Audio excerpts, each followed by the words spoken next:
Last time out on Formula E's first trip to India, things got a little heated on the streets of Hyderabad. Championship leader Pascal Wehrlein collided with a wall in practice. Then the Jaguars wiped each other out of the race. The two Jaguars collide! The right rear is Bird hits Evans! Oh, guys, I'm so sorry. Britain's Jake Dennis suffered a big blow in his title fight. Crashed into the back of Dennis. Dennis has got problems. But at the front, Frenchman Jean-Eric Vergne held off the hard-charging Nick Cassidy to take a first win for DS Penske. Vergne wins in Hyderabad in unbelievable fashion. Brilliant drive, John. 2 weeks since Hyderabad, and Formula E is breaking new ground again with its first race in South Africa. These vibrant streets are about to be electrified as the fight for the ABB FIA Formula E World Championship continues in Cape Town. And you can forget about the form book because we are racing on a high-speed, brand-new racetrack just a stone's throw from this incredible coastline. We're in one of the world's most stunning cities, in the shadow of Table Mountain. This is going to be awesome. What a setting! Welcome to the Cape Town E-Prix!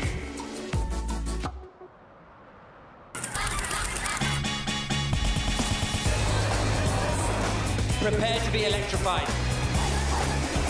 Get ready for Cape Town Electric.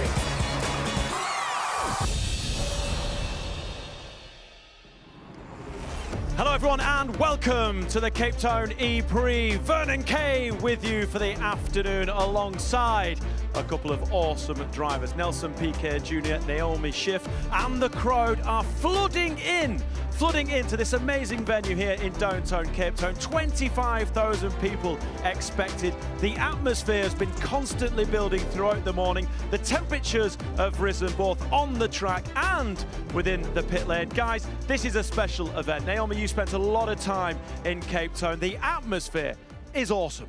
It is absolutely fantastic. I mean, I'm obviously a little bit biased, having grown up in South Africa, having developed my love for racing in this country. I know how much these people are passionate about motorsports. So, I mean, just the crowds we have here today are incredible, and I'm glad that we're all enjoying this buzz together. Well, also, I must congratulate you because we've spent a lot of time together this morning, and a lot of young people, a lot of young kids have been coming asking yourself for a selfie because you're paving the way for young motor racing enthusiasts.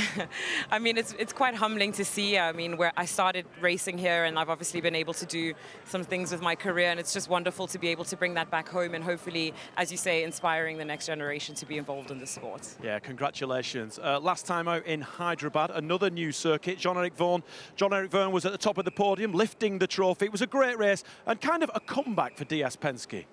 A comeback for DS Penske, very happy for them, but what a drive of Jeff. I mean, he was flawless, under pressure. The last 5 laps were crucial.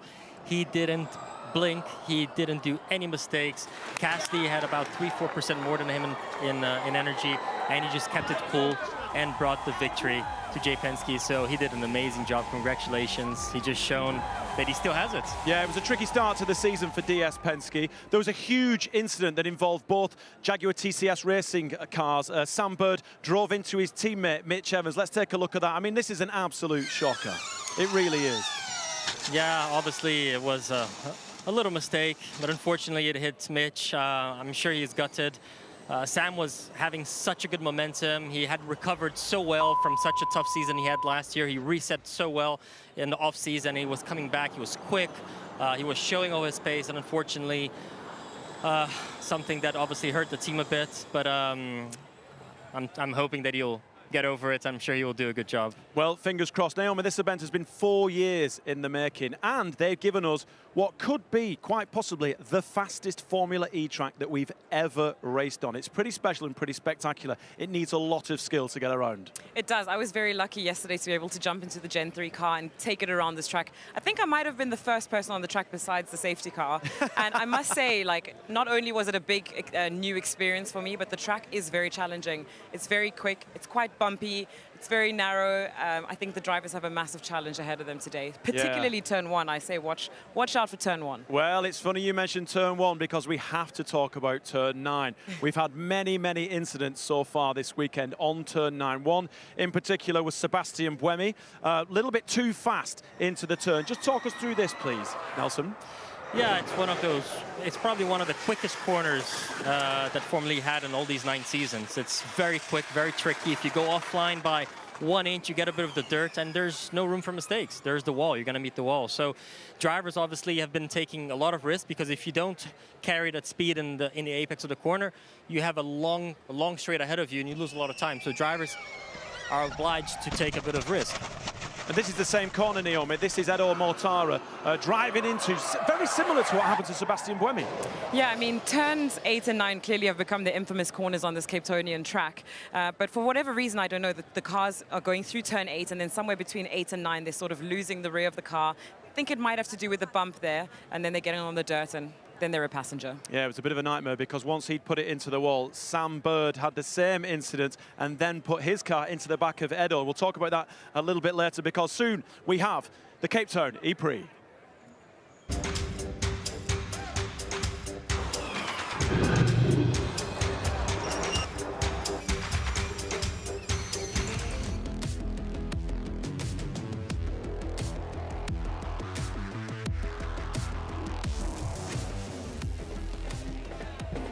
Spectacular views over Cape Town as we get ready to go for the 5th round of the ABB FIA Formula E World Championship. The great and the good making their way to the grid, and the noise is everywhere. And the noise is everywhere around this wonderful, vibrant city. There's attack mode activation, which is on the outside of turn 12 for this race. Now, you're going to lose about a second, just over a second, by activating that attack mode. You get a 50 kilowatt power boost, and you have to use it twice during the race, but it's up to you whether you do 3 minutes, then 1 minute, 2 minutes, then 2 minutes, or 1 minute, then 3 minutes. And that is a tactical decision to make over the course of the E-Prix. But you're going to lose less going through attack mode here than you did, for example, in Hyderabad 2 weeks ago. Lion's Head on the left-hand side, and the stadium around which we are racing there on the right-hand side, the DHL Stadium, which was built for the 2010 FIFA World Cup, down in Greenpoint here in this magnificent city. You can see normally that road goes both ways. On the right-hand side, it's a regular open road. On the left-hand side, closed it off, and we're doing some street racing. Absolutely love it.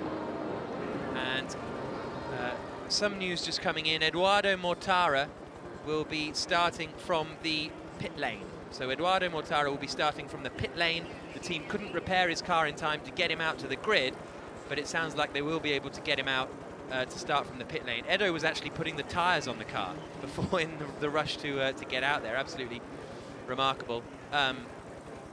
There is the stadium that we sort of run in between. Those two long white buildings on the left-hand side, that is the pit lane, and then the grid itself is just a little further behind to the right-hand side of those trees.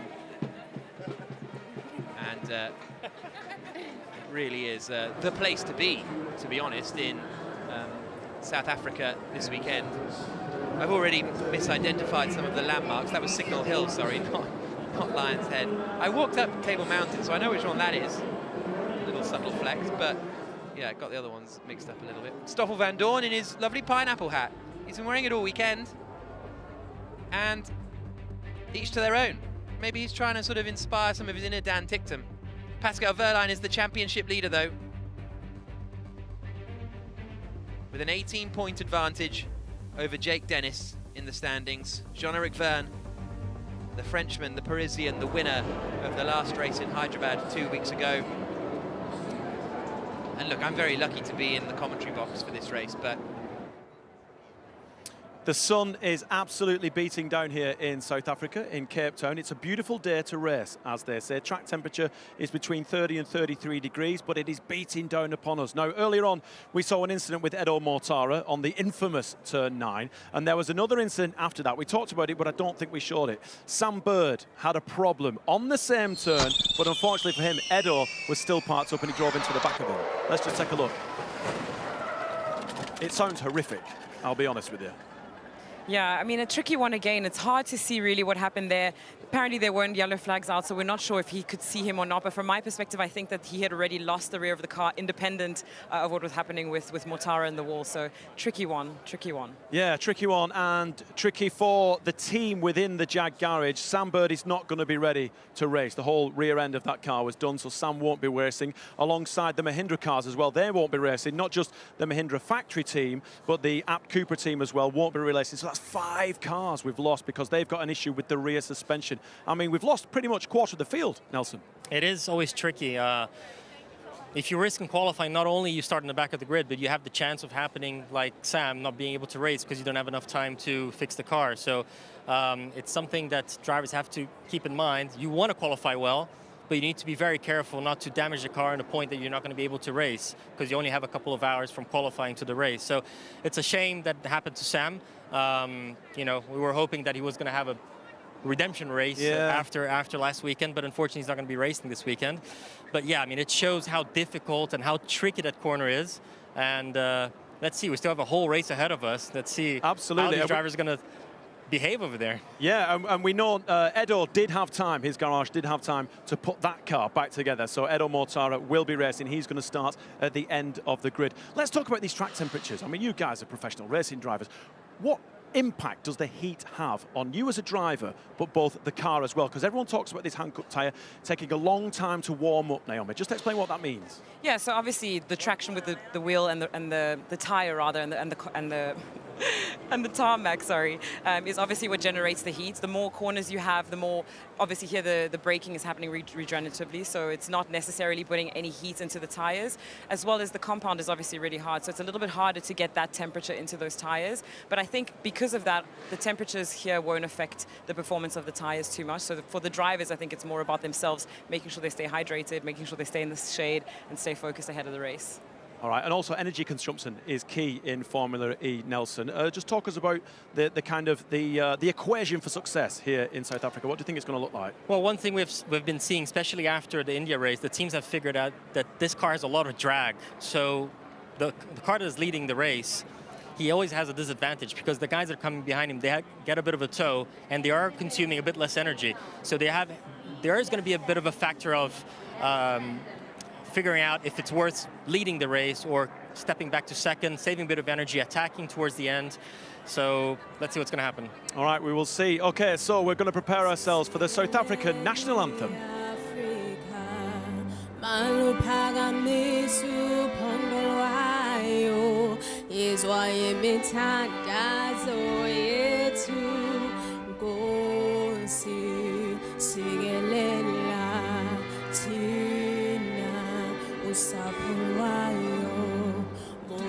Boluka sechaba sa Jesu uferite dentro le matwele ho o se boluka sechaba sa Jesu sechaba sa South Africa a diplo fanonsa deep defaanonsie ons ewe geberg is van die grondse antwoord gee. Sound the call to come together and united we shall stand. Let us live and strive for freedom in South Africa.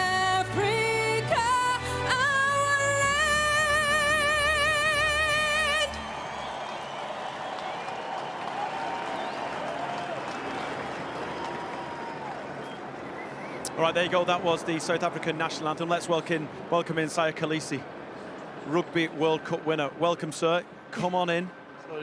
Just standing next to you makes me realise why I don't play rugby. Taller than me. Well, yeah, but you're wider than me, and that's what's important in rugby. What a great city, what a great atmosphere here in Cape Town. You must be used to this. You've been walking around, and you're like, dare I say, you're like God in these parts. No. It's a beautiful city, and I think that people love their sport, you know, so when they see us, you know, they celebrate us, and I think what's happening here today is, yeah, I think it's helping the country in so many ways. And I think, yeah, it's going to be beautiful. So grateful that Formula E came here. So, yeah, and I hope it continues. Yeah, So, Naomi, we've been Sia, talking about him all morning, haven't we? Exactly. You've been supporting the women's cricket yesterday. You're now Yeah. at the Formula E. Yeah. You're training to hopefully win another World Cup very soon. Yeah. Are you not getting enough of sports? Or are you just enjoying being here? No, I love sport. I love it because it's done so much for me in my life and my family. And it's doing so much for my community as well. And I think what is done in the past as well for the country, it's important that we keep on doing it. And it's like so many people have used sports to change communities, to change countries, you know. And I think what Formula E is doing right now with the tough places that we're in the country, but coming in and foreigners coming in and we're getting economical value out of this. People are getting opportunities, job opportunities that weren't there before. And obviously, he's the man, he's the legend himself, you know. And I think this is so important, you know, not only this and what's happening with the cricket too. So people do appreciate this and the rest of the world so that they can see that us as Africans, we can host big events like this. I mean, it's sold out here today, and I'm hoping that any other sport that can come here, and it's exposing kids who've never seen the sport before to that as well, and it's good for the sport, it grows it too. Well, that's what I was saying to Naomi earlier on. Lots of young kids were kind of recognising Naomi and everything that she's achieved in racing, and young girls in particular saying, listen, thank you, we love it. Thank you so much for chatting to us. Really appreciate it. I would wish you good luck at the next World Cup, but obviously as an Englishman, it's going to be really difficult. You didn't have to say any of that. You could have just said cheers. You could have just said cheers. You could have ended this one. An absolute honour to meet you. It really is. Thank you. Thank you for so having much. me, and to the boss and the legend. And you know what? There's so many more little children that are like Naomi. So hopefully what she's doing, not just in the sport in general, it can encourage so many others. Yeah. Brilliant. Thank you very much. All right, let's quickly take a look at qualifying. Sasha Fenestraz at the top of the grid. So this is the final duel. This is Fenestraz versus Maximilian Gunter, pretty much neck and neck. But you were talking earlier on, Naomi, during qualifying, that it's just about keeping the car within that fine line of the racing line. I mean, fantastic what he's done here, Fenestraz, the youngest driver on the grid, and he really just knew exactly where to put his car. You could see that he was just a little bit tighter on every corner, getting the maximum out of this car without, you know, overstepping that risk that you mentioned, Rookie Nelson. season, getting pole position against all these big dinosaurs over here. An amazing job. Well, not only that, guys, the youngest driver on the grid has just put in the fastest lap ever in Formula E history. Absolutely awesome. And it's now all about whether that car has the efficiency to take it forward and receive that checkered flag, which is a key element in Formula E, isn't it, Nelson? Yeah, I think in this track, maybe over here, we're going to have a bit more of the drivers. The driver's going to make a bit more of a difference than the powertrain's efficiency, in my opinion, over here in this race. All right, it's going to be an excellent race. Make sure you stick around, because in a few moments' time, we go green for the first ever Cape Town E-Prix.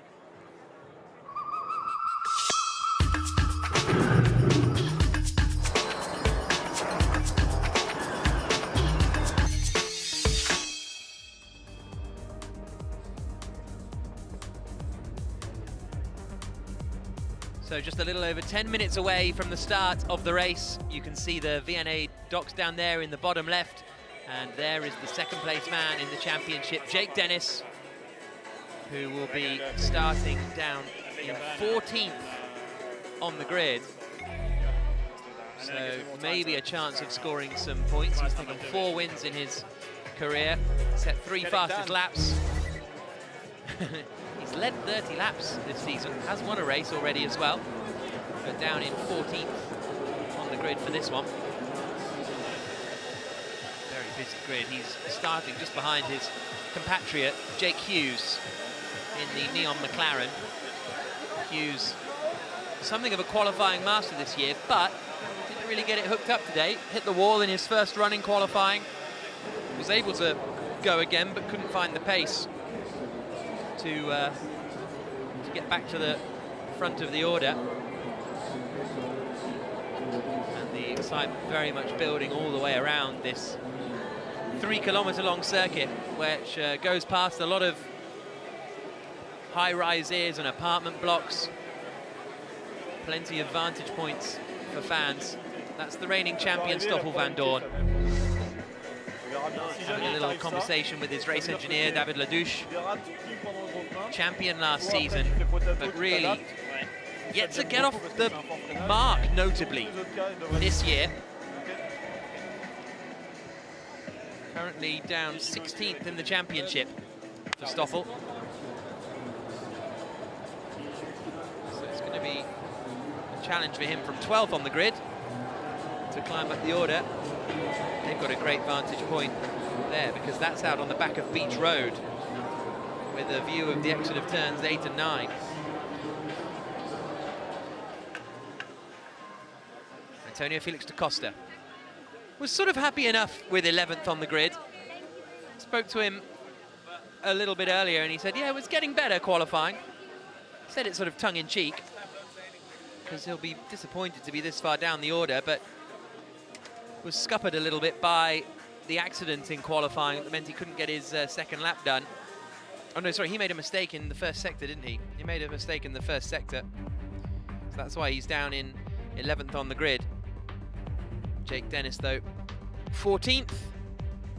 After starting the season so strongly, Dennis, a first and 2 second places, was running towards the front of the order in Hyderabad before he got hit. Sam Bird won't be racing today after a crash in qualifying. Let's head back down to the grid.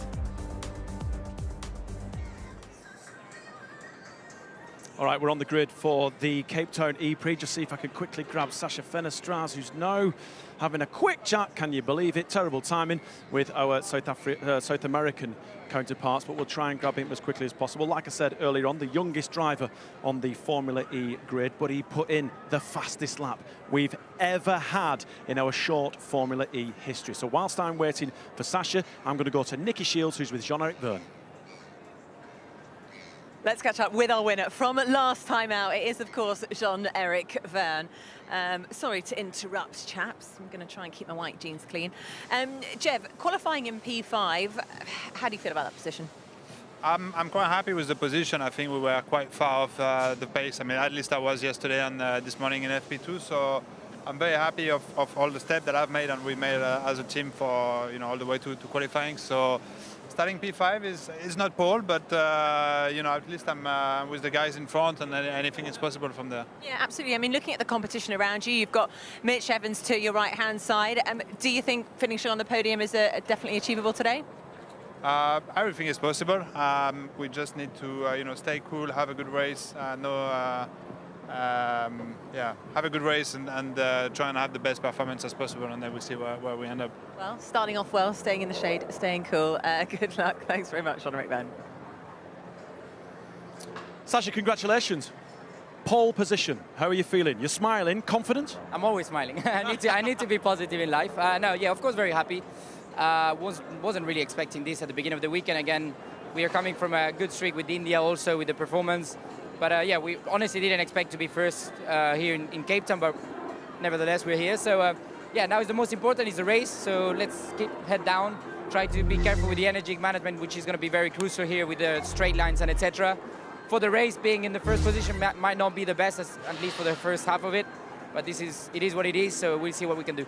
You mentioned straight line speed, you mentioned being efficient. A lot of people have said that it's going to be difficult if you're up the front to maintain the amount of energy that's going to be required to kind of keep yourself in the front of the crowd. Is there a possibility that you could swap places with first and second?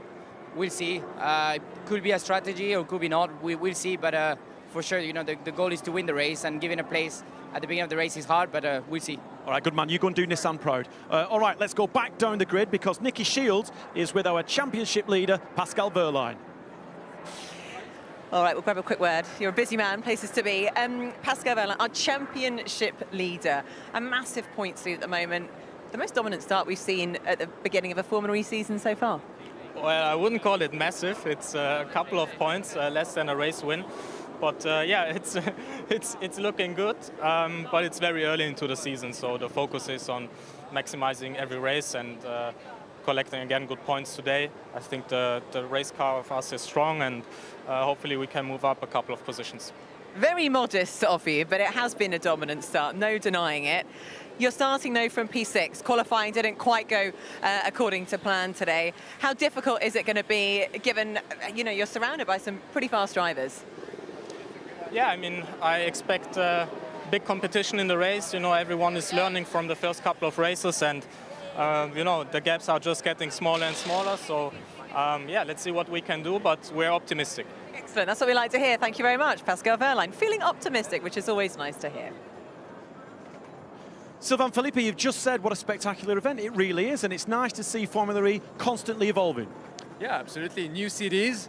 I think the organizers have done a great job. On the first go, it's not easy, a temporary track on the streets of the city, so really good, quite clean, great layout, and the drivers are loving it. For me, it's a bit more stressful because if you crash, it's expensive, but a fantastic track, yeah. Typical team principle, always thinking about the checkbook. Let's talk about your guy, Nick Cassidy, third on the grid. Have you got a car to get in front of the Maserati and the Nissan? Yeah, I think so, actually. The performance of the car has been really good. Both drivers have said all weekend that they are really happy with the car. Not always the case, so we'll take it. Now the challenge is that overtaking on this track is not going to be as easy as others. All these very fast corners, you don't really have much choice of a line. On the 90 degrees one you can, but it's going to be, yeah, you'll have to be quite brave to overtake here. But usual energy, derating because of heat, there's many factors at play, so. All right, brilliant. Sylvain, thank you very much. Let's go over to Radzi, who is with Jake Dennis from Andretti. I'm currently studying with Jake Dennis. Jake, a very loud situation. Cape Town for the first time, massively excited, not where you want to be. P14, what's your strategy going to be for this one? Go forward. I think is the only strategy we have to hand. We can't really go backwards, so yeah, looking forward to the race. It's going to be difficult to overtake for sure. The track layout doesn't accommodate too much big overtaking opportunities, but there's only 16 cars starting, so it's a sign that the track is ruthless. It's so demanding on the car, so hopefully if we can just have a clean race, keep it out of the walls, we should be able to bring home some points. Is it about guaranteeing points, or will you possibly roll the dice of destiny and just go for it?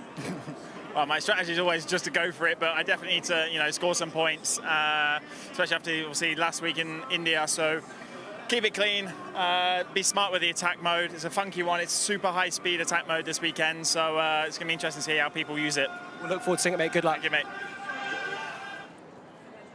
Sia Khaleesi, absolute legend. I'm in awe still. All right, guys, let's get a quick prediction. Cape Town E-Prix. I mean, I just want to put my money on this young man here behind us because what he's done today is impressive. And if he can just maintain the pressure of everyone behind him, hopefully he'll be the youngest driver to win a race in FE.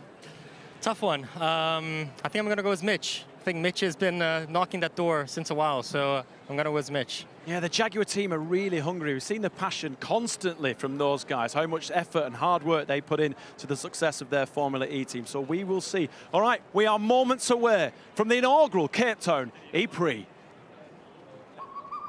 Going in 30 seconds. Radio check. Loud and clear. Get ready for Cape Town Electric. Prepare to be electrified. Push, keep pushing. Formula E goes green in Cape Town.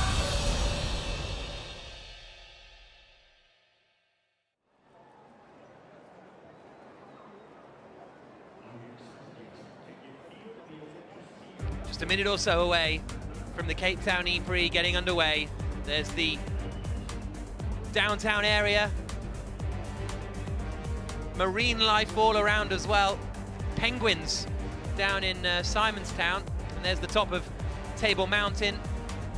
And that is Max Günther trying to climb the table because he's got no points so far this season. Down in 20th in the championship, best result this year of 11th, starting second on the grid.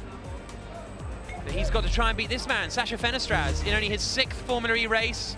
He's starting on pole position at the front of the field, the youngest driver on the grid, looking to take his first ever win in Formula E.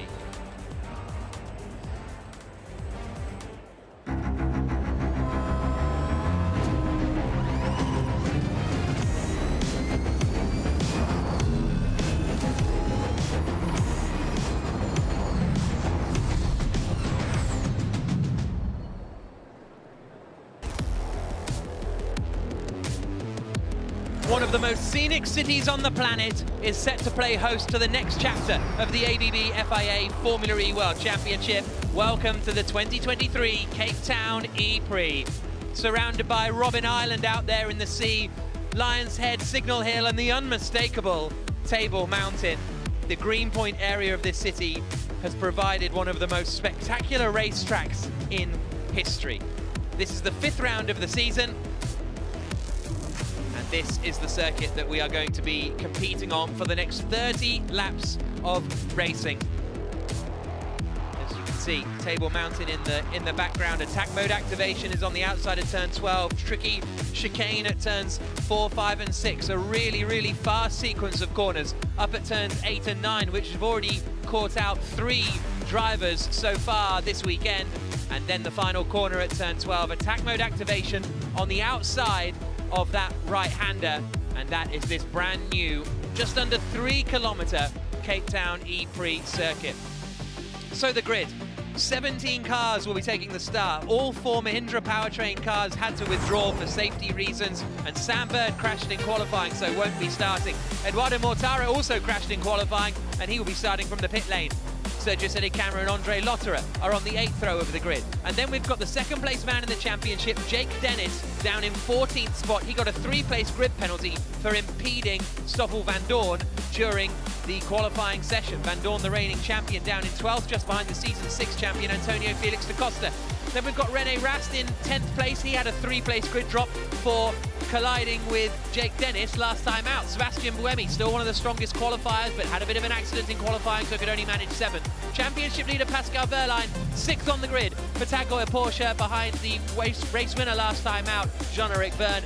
Evans starts 4th, Cassidy starts 3rd, a Kiwi 2nd row, but Sacha Fenestraz starts on pole position for the first time in his Formula E career, with Maximilian Günther alongside him on what will be a fairly short and twisty run down towards the first corner. Max Günther starting in 2nd on the grid. He's won 3 Formula E races in the past, but is yet to score any points so far this season.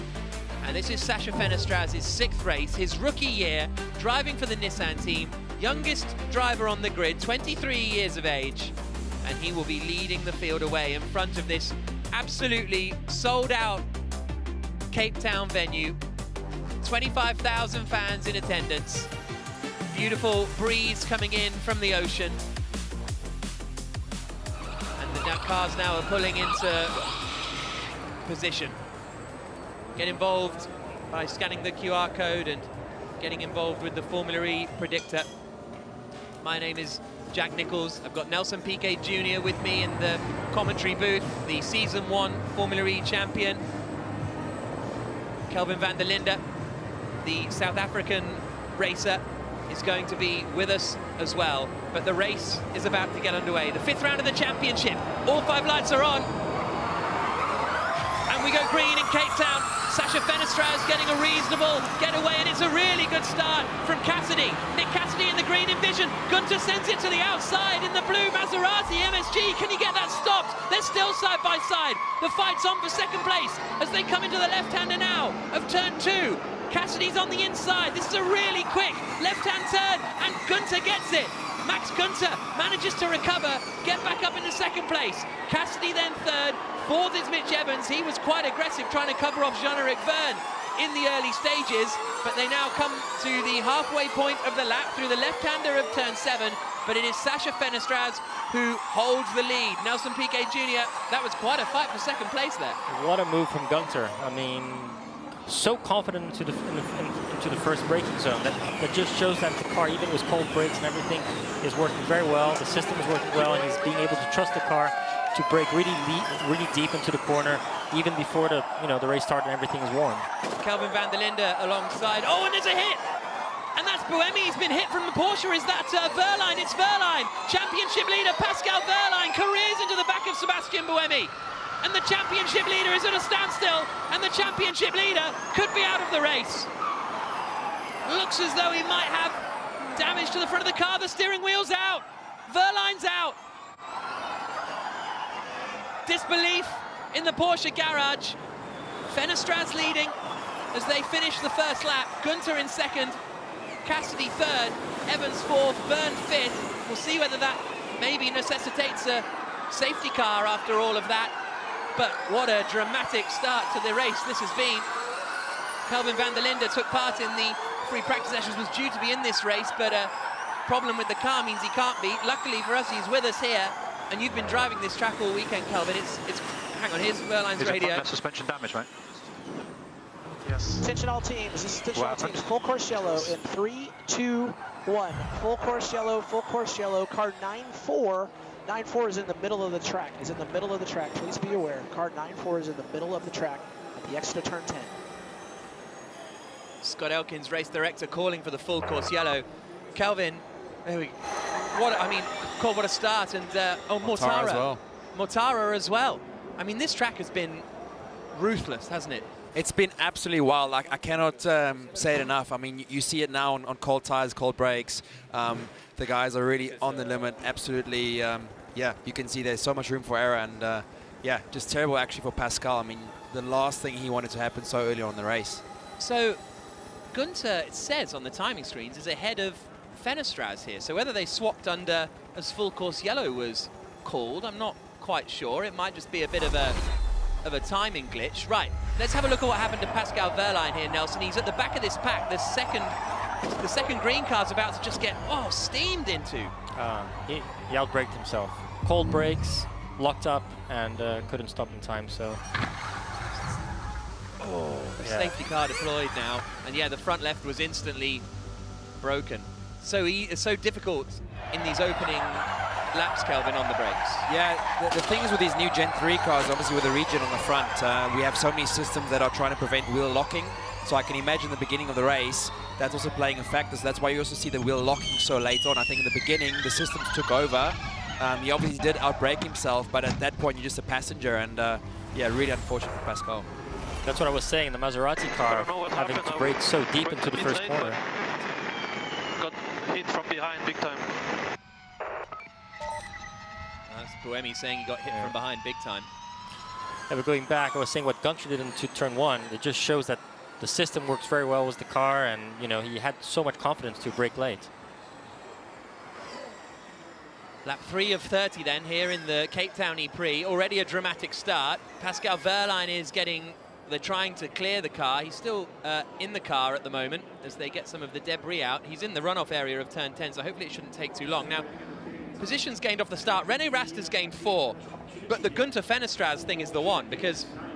We didn't see that, No, Gunter does appear to be in the lead of the E-Prix. He's got ahead of Sacha Fenestraz at some point. Do you think that could be a strategy which Fenestraz will let him go by to start saving energy? Yeah, maybe. There's Mortara out of the race, or whether it happened under full course yellow, because when they're coming through turn 9, they were all quite hammering on the brakes, weren't they, to try and get it slowed We got to down. see how this all develops, guys, because obviously the longer the safety car carries on, it has a massive effect on the energy targets for these guys. I know already in practice, while we were doing the coast laps, we're pretty close to flat out already, if you compare it to India. So yeah, they are going to extend the race a little bit. So. 100%. It all just really depends how things play out. If we have another safety car at the end of the race, so just keep an eye on that. But you know, they're already pretty close to flat out. So at the end of the race, you could be seeing full-on flat out racing. So then track position is even more important. Here's a look at the start. Then Gunter going around the outside of Cassidy at that first corner, the 90-degree left-hander. And then I thought Cassidy might be able to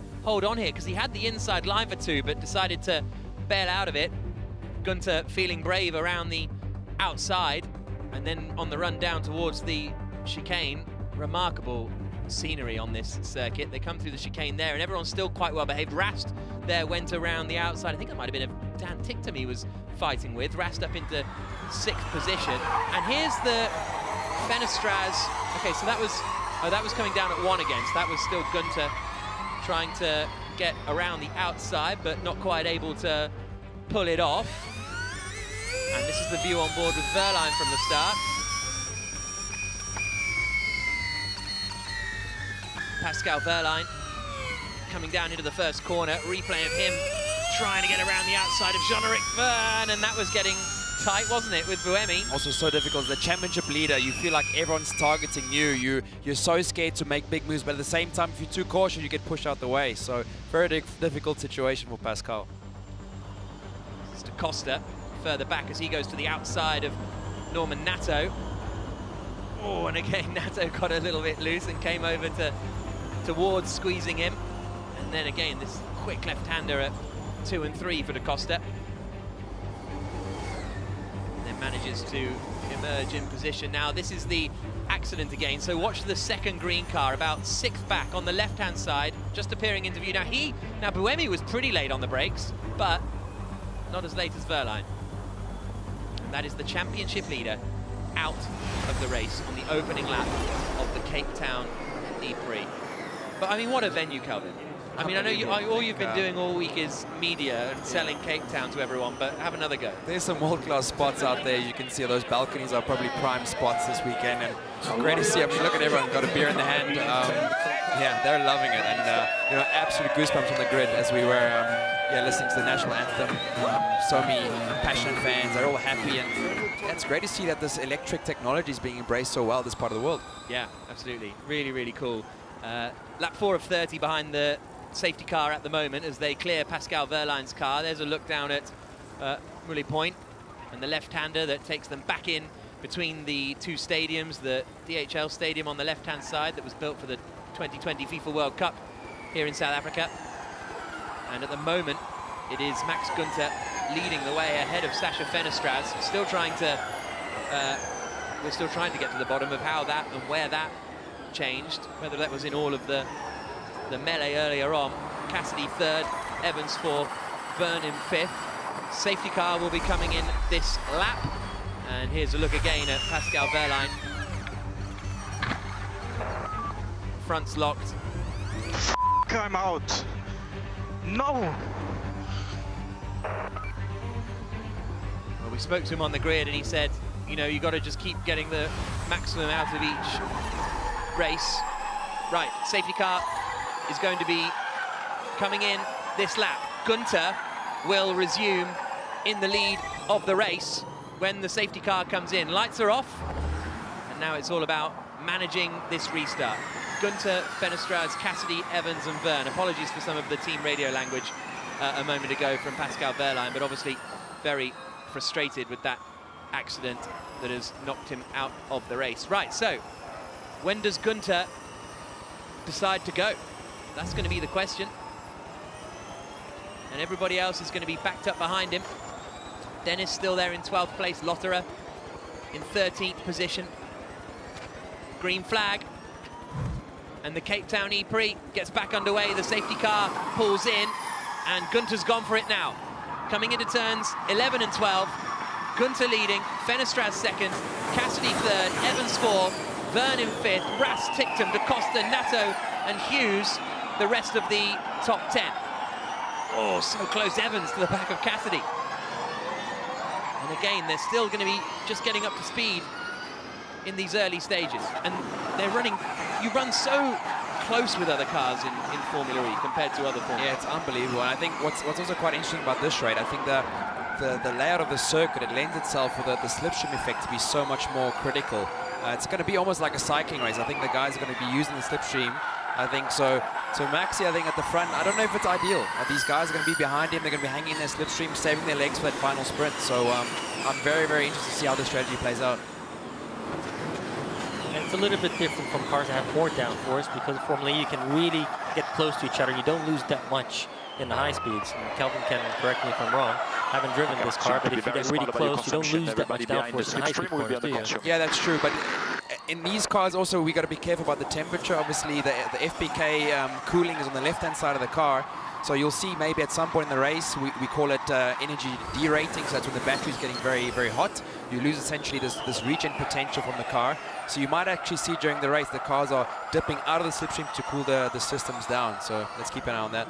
It's Kelvin van der Linde alongside myself and Nelson Piquet Jr. in the booth for this 5th round of the ABB FIA Formula E World Championship from Cape Town. And it is Max Günther leading the way at the moment. He's not led a race since he won the New York City E-Prix back in 2021, driving for Andretti back then. This is his first time in the lead since, and he's holding off Sasha Fenestraz. 3rd and 4th are Cassidy and Evans in the Envision and the Jaguar respectively. And I think there's a chance they are maybe the kind of favourites for this race at the moment, because we haven't seen the Maserati and the Nissan be quite as strong in race trim as the Envision and the Jaguar behind, but still a long way to go as they come out through the quick left-handers of turn 8 and 9, and Mitch Evans is under investigation for overpower.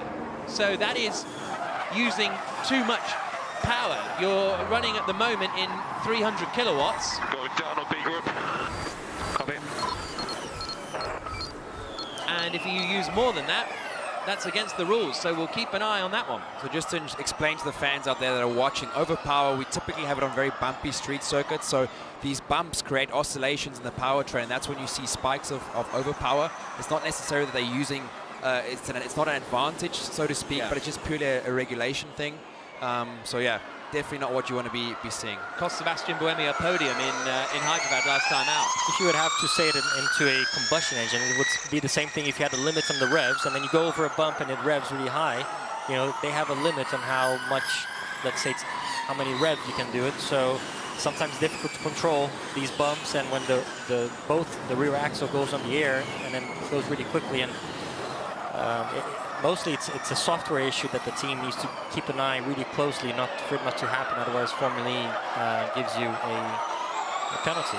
That was a bit hot in there from Rene Rast as he tries to fight with Jean-Eric Verne. You can see attack mode remaining on the left-hand side. They get an extra 50 kilowatts of power over 2 stints during the race. They go offline here to activate attack mode, just as Jean-Eric Verne does there, and he's going for 1 minute, and then 3 minutes will be his next attack mode, because you have 4 minutes to use, and you can use it in whichever combination you want. Lap 9 of 30. Interesting there too, Jack, just on the attack mode. You must remember this line doesn't get run during the weekend, so it doesn't rub up typically as the racing line does. So all the cars that are taking attack mode so early, they have a disadvantage. So let's just listen.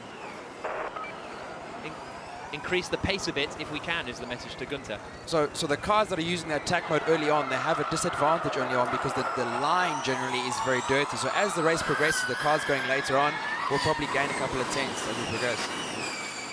Lap 9 of 30. Max Gunther leading the way. Fenestraz in second, Cassidy third, Evans fourth, Rast in fifth. Right, here's what happened at the lead change. Down in the bottom right, Max Gunther, yeah, it was full course yellow. So it was as they went to full course yellow and got on the brakes, Gunther just sort of nipped past Fenestraz. So that's a very interesting one. I've seen lead changes. Oh, here comes Fenestraz into attack mode and Evans. So Cassidy has now been to second place, and Evans has just managed to come out in front of Rene Rast. Rast is right behind him, but now Fenestraz has taken attack mode from second position. And attack mode can be used a bit more aggressively here because you don't lose quite as much time as you do in Hyderabad, for example. That's Fenestraz in the bottom right. There's energy remaining as well on the left-hand side. Gunther doesn't have a huge amount. Here's his radio. Push this lap, Fenestraz took attack. We push and we take attack next lap. Cassidy again looking very strong in his percentage, just as he did in India.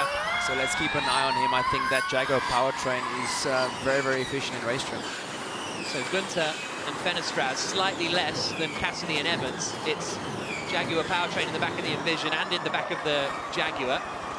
Jake Dennis is up into 11th place, the second place man in the championship, but a little too far back at the moment to make huge inroads in Pascal Wehrlein's championship advantage, which currently stands at 18 points, but Wehrlein is out of the E-Prix after a crash. There goes Gunther through attack mode. Does he get back in front? Cassidy gets into the lead, and they're side by side, Gunther and Fenestraz coming down into turn 1. Fenestraz was on the dirty stuff, and Gunther holds on. Very, very tight between them, but Gunther holds on ahead of Sasha Fenestraz for what is, at the moment, the net lead of the race. Evans in the pits. Mitch Evans has got a drive-through penalty. Mitch Evans is serving his drive-through penalty as we speak for overpower. Another disaster for Jaguar. He can't catch a break, Nelson, this season. Yeah, I don't know what to say.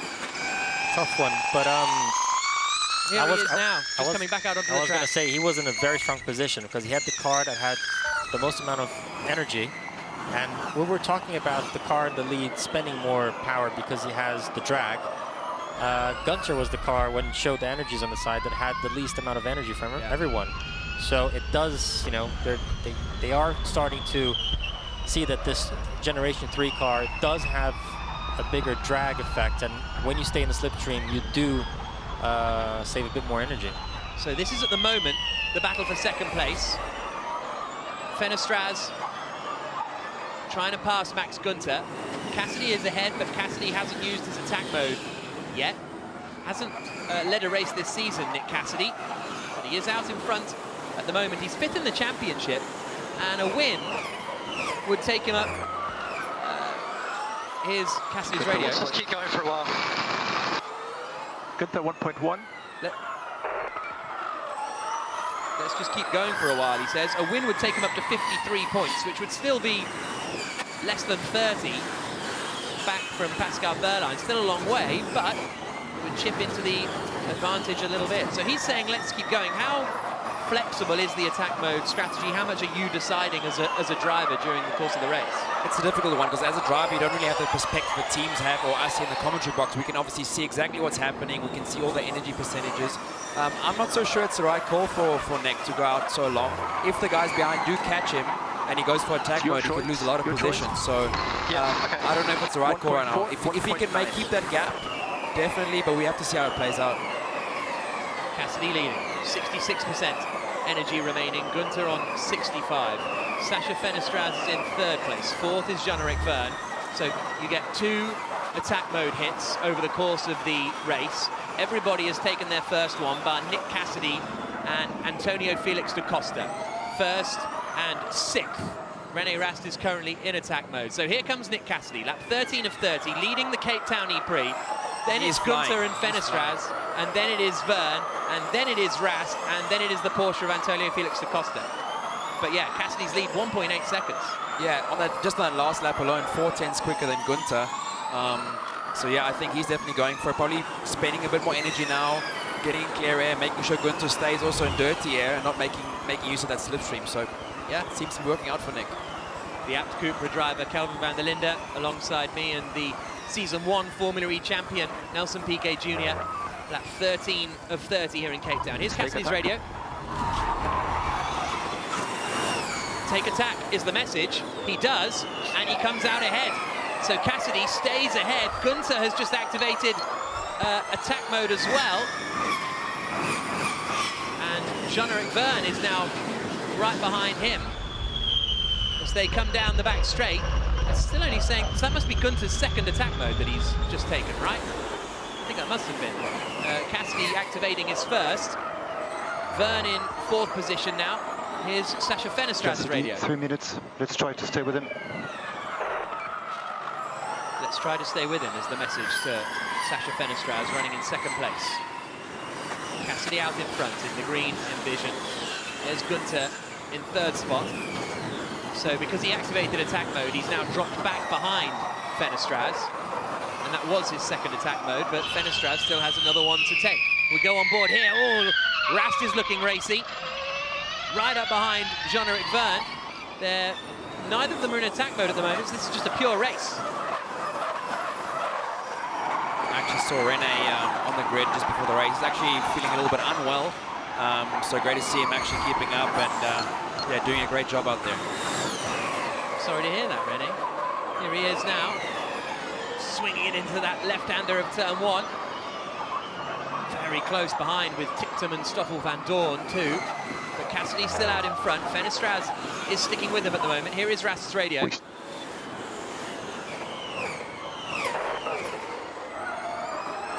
Quite hear that one, but Stephen Lane giving Rast a message there. Here's a look at Jake Hughes in the bottom right. What's going on with him?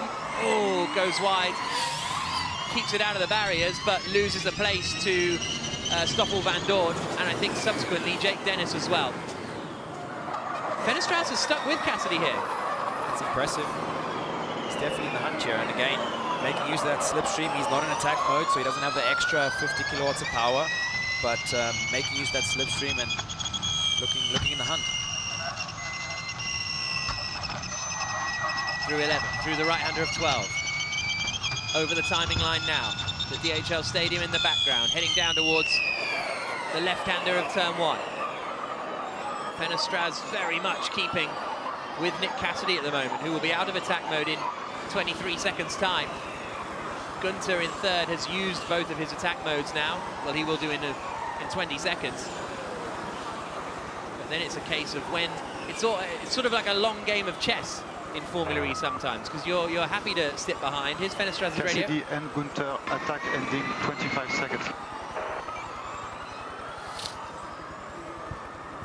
Also great to see for Sasha. I mean, you know, it looks like he's just found, he's really clicked with the car in the last couple of rounds. I mean, I spoke to him after Valencia. He said, man, it's really a different style of driving, similar to what I've actually experienced up until now. And yeah, doing an absolutely great job since India. He's just been on it. And also now the experience starting to help him out in the race scenario. So, yeah, we are on lap 16 of 30. Cassidy leading. Fenestraz is behind him still in second position. Gunter in third, Verne in fourth, Da Costa in fifth, and they're through attack mode. Went Jean-Eric Verne. So Cassidy still out in front. Fenestraz second. Verne now has activated his second attack mode as well. Mitch Evans, meanwhile, running down in 15th position. But here is the fight at the front. Nick Cassidy, the New Zealander from Auckland, looking for another Formula E victory. He's won once before in New York City last year, the 28-year-old. He's got the 23-year-old, Sasha Fenestraz, right behind him, the French-Argentine, hunting him down as they come up towards turns 8 and 9 once more. Now into the left-hander of turn 10 at Mooley Point. It's really sticking with him, and is Gunter coming back a little now? He's less than a second back from the top two. It looked like they dropped him, but Gunter's starting to reel them in a little bit. Here's Fenestraz. We should attack soon, I think. Negative, not now, not now. So Fenestraz wants to... Yeah, he's hungry. He wants his win. Exactly. He can sniff a win here, and yeah, it's you know, it's very interesting in that sense. If he goes too early now, he's just going to be leading again, and then it's going to be the same poker game again. Nick's going to be able to save energy, so I think it's the right call by the team. Keep him calm, save your energy. There's not too much pressure from behind from Gunter, so step by step, I think it's going to come down to the last 7-8 laps. Two veterans battling over fourth place. Antonio Felix da Costa in the Porsche, 101 races under his belt. Jean-Eric Verne, 104. And there we are on board with Verne as he tries to hunt down da Costa for that fourth position. Finished third last time out, Antonio Felix da Costa. Has been struggling with one-lap pace, but is racing well. Jeff, behind 1 minute, attack mode left. 1 minute. Keep him behind. Da Costa being told to keep him behind. Marius Mai Dietrich on the radio. So we've got the rear view from da Costa looking at Jean-Eric Verne to see if he can keep him behind. Meanwhile, the gap extends again a little between Fenestraz and Gunter. Oh, that's very, very late from Verne. Outbraked himself a little, almost did a Verline, but managed to get out of it in time. Lap 19 of 30, and Jake Dennis, second place man in the championship, has been given a drive-through penalty for not respecting minimum tyre pressure. Nick Cassidy leading the way, Fenestraz second, Gunter third. Verline has crashed out of this race in the early stages, the championship leader, and now the second place man in the championship has a drive-through penalty, Jake Dennis, for not respecting minimum tyre pressure. Goodness me. Here's a look at Jean-Eric Verne, nearly going into the back of da Costa here. Oh, I think he touched the wall. Yeah, he did. And again, there you don't see obvious wheel locking. It's a system taking control. If you're too late, you're requesting too much from the regen power. You just see the cars almost push forward. It's a very weird feeling for the driver. It's so different to anything else that we drive. It's Roger Grivis, team principal at Avalanche Andretti.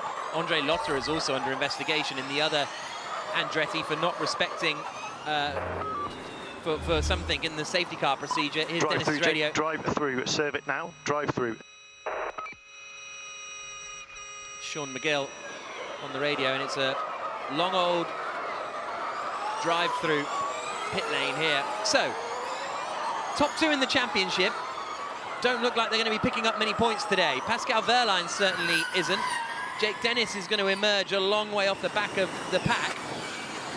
Is this Cassidy's chance to get up and involved in the fight? Vern's there in 5th place in the race. He's 3rd in the championship standings. Buemi got hit by Wehrlein, so he's down in 10th and not scoring huge points. Doing good, Sasha. Stay as close as possible from Cassidy. We have same sock than Cassidy and Gunther. There you see, it's so clear. Cassidy's been leading the last couple of laps. They've recovered all that energy that Cassidy had in the beginning, and you can see he's now being the hunted instead of the hunter. It's crazy the effect the slipstream has here. But the most energy, I think, of the front was Antonio Felix da Costa. There, running in the Porsche. Oh, and into the wall! Into the wall! Max Gunther has hit the wall all by himself, and I think the car's broken. Gunther has crashed out from the contention for the lead. Both Maseratis have been in the wars all season. That's a disaster. And it's another crash for Gunther. He's also under investigation for overtaking under full course yellow, which we saw. That's how he took the lead away from Fenestraz, but it's not going to matter now. No investigation necessary for hitting the wall down at turn 1. And we've seen a few drivers do that. Jake Hughes did that. And here's what happened to Gunther. Tricky turning and braking here. Pushed a little bit too hard. Was it? Okay.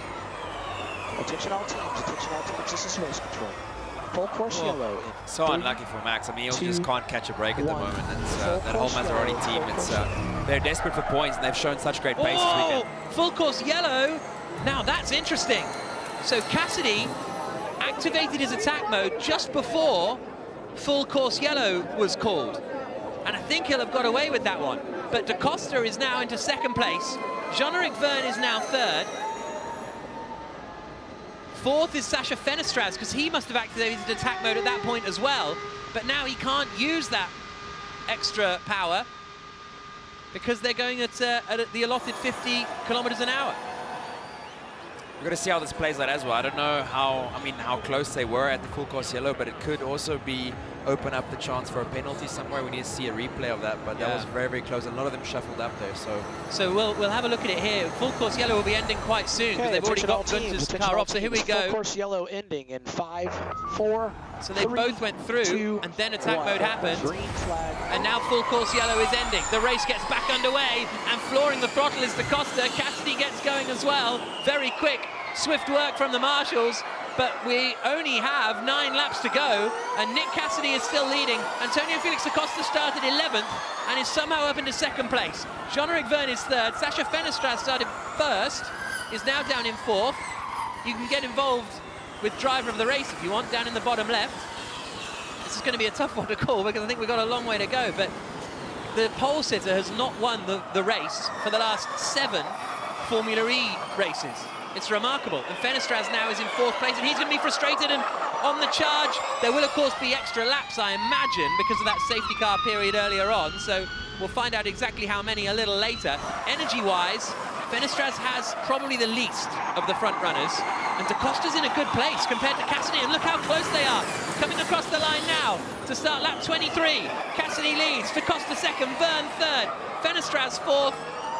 Fenestraz to the outside, Verne nearly hits in the back, Rast is in there as well. Calvin, do you think why did they both of them took the attack mode when they knew the safety car was coming in? Do you think they were trying to use the attack mode time while they're in safety car? Yeah, look, it could be a strategic play. Naturally, you're also burning slightly more energy.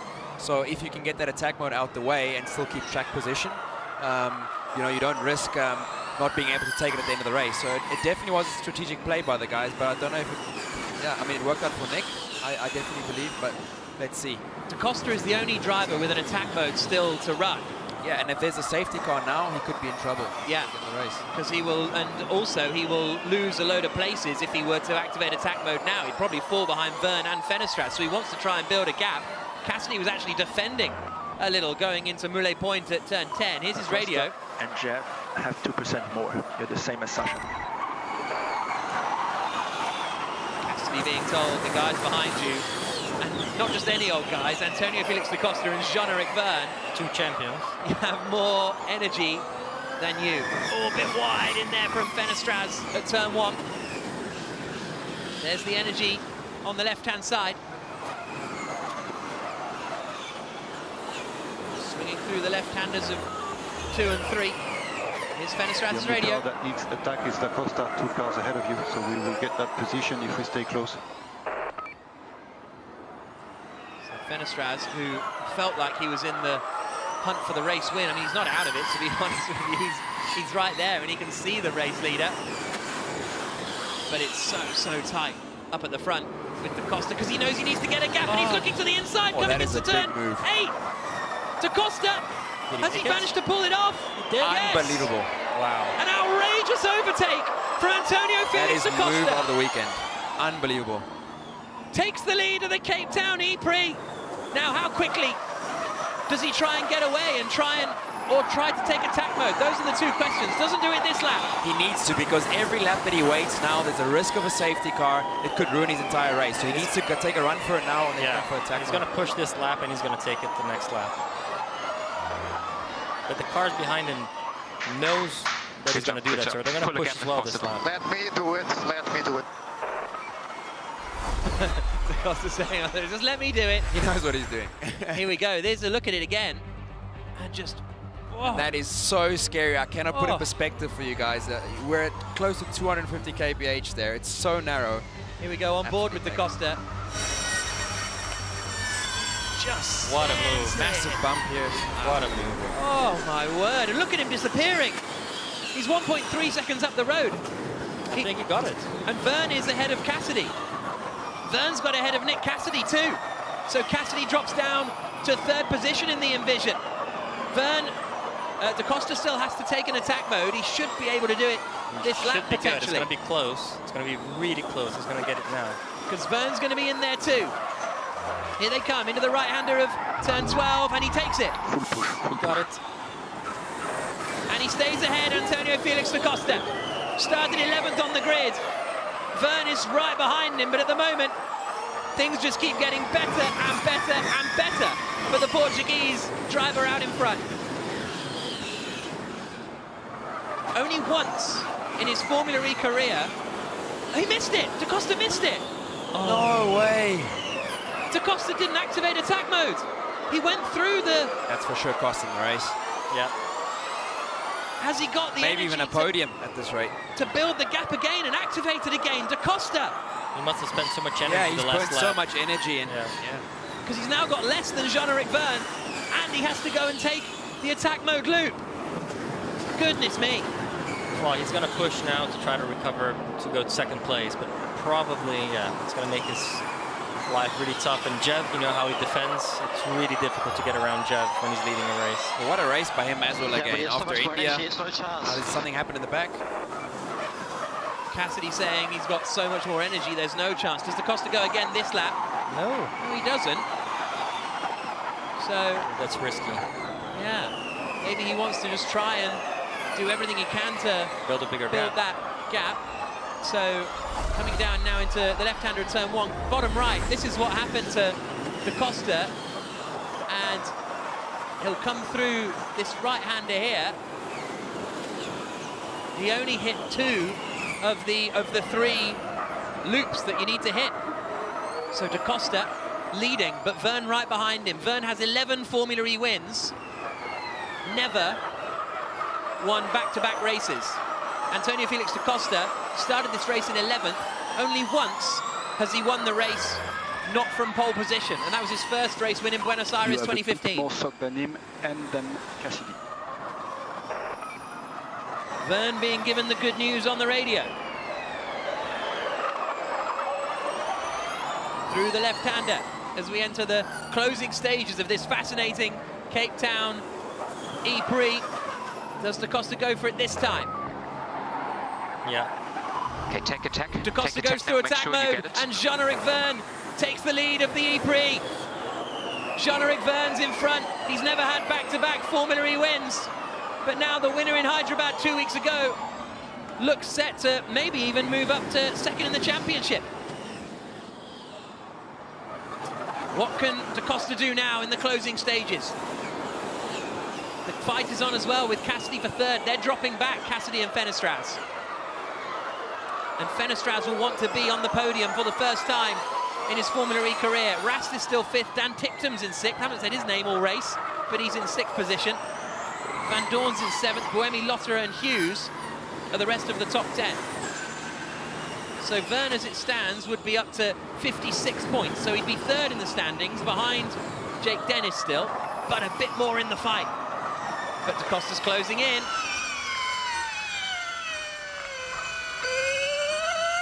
Cassidy covering the inside. Oh, there was a bit of a concertina effect going on there, wasn't there? But here come the race leaders. 2 added laps.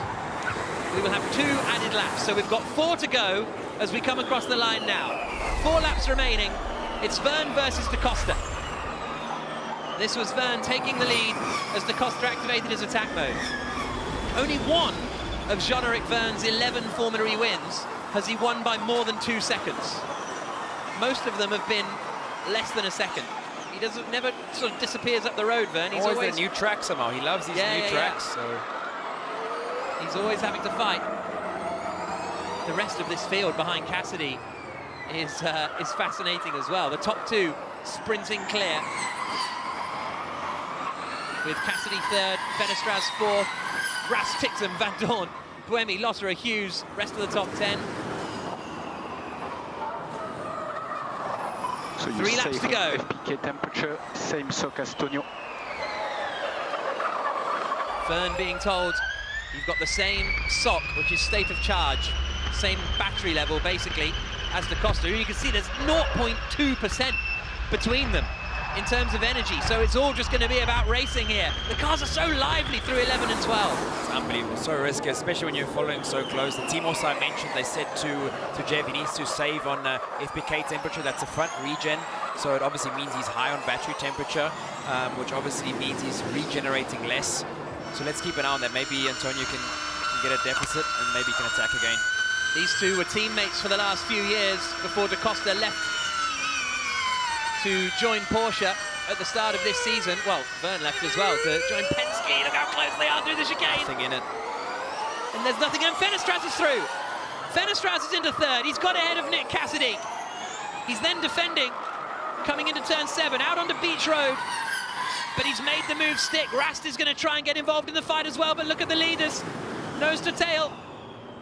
Fenestraz trying to almost lose the slipstream. So we've got 2 battles to try and keep an eye on here as we go into Moulet Point. 2 to run at the end of this one. Vergne leading. He's gained 4 places in this race. Da Costa has gained 9. And it's all kicking off behind. It's madness at the back there. Yeah. There's a bit of debris flying up in the air. Don't worry, 2 laps to go, you will make it. 2 laps to go, you will make it, is the message to Jean-Eric Vergne, but Da Costa's looking for it. Da Costa wants this, he's not settling, is he? He's got, how many points this season, Da Costa? 21, he's 9th in the championship. It's not been the start of the season he would have wanted. He's not in the title hunt. He's only interested in a win here. Ooh, so close. Vergne won in Hyderabad by 4/10 of a second. The gap between them currently is 3/10 of a second. And Vergne's starting to go defensive. We saw 2 weeks ago Jean-Eric Vergne was able to defend so well, but Da Costa's got a great run off turn 7 onto Beach Road. Is he going to go for it again into 8? Weaving all over the back. He's going for it. This is cannot end well. He's done it! Oh my God. What? Antonio Felix Da Costa with a farcical move for the lead of the Cape Town E-Prix. The man's on a mission. Unbelievable. If he wins this race, he absolutely deserves that. Antonio Felix Da Costa hits the front for Tagoya Porsche. Vergne down to 2nd. Fenestraz still running in 3rd. But look at this from the Portuguese.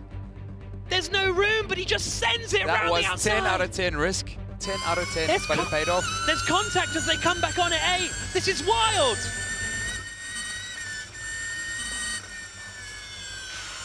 Oh! That's just insane. Unreal stuff. Antonio Felix da Costa is now on the final lap of the race. But what's Verne got to say about it? They've got the same amount of energy. 2% to go on this final lap. Here's his radio. What's your margin bar? Last lap now. Yeah, copy. He's so chilled. He's so chilled. But he's, oh, and that's Fenestraz, I think, has gone in the wall. Fenestraz has just gone in the wall at turn 7. So Cassidy's back up into 3rd. But it's all about the battle for the lead. Does Verne fancy the same move? He can't pull it off here. Down towards turn 10. Da Costa's fighting Verne off. That might have been the last chance for the Frenchman. It's not going to be back-to-back wins. It's going to be Antonio Felix da Costa into turn 12, through the final corner. Da Costa wins for Porsche for the first time on the streets of Cape Town. Unbelievable drive from the Season 6 champion. Nick Cassidy finishes in 3rd. It's 4th for René Rast. It's 5th for Buemi, but 25,000 Cape Townians are giving Antonio Felix da Costa a standing ovation. Is this the same podium, the same 3 guys that were at India on the podium? What a crazy race. He deserves every bit of that. Antonio Felix da Costa taking the victory. Remarkable, remarkable stuff. So let's see if we can have a word with him now. Antonio, it's Jack, you're live on TV. That overtake was unreal. Oh man, looks like after all I did learn something from you, mate, from our sim nights. Wow, I've got tears in my eyes because this one's taken. It's been hard, man.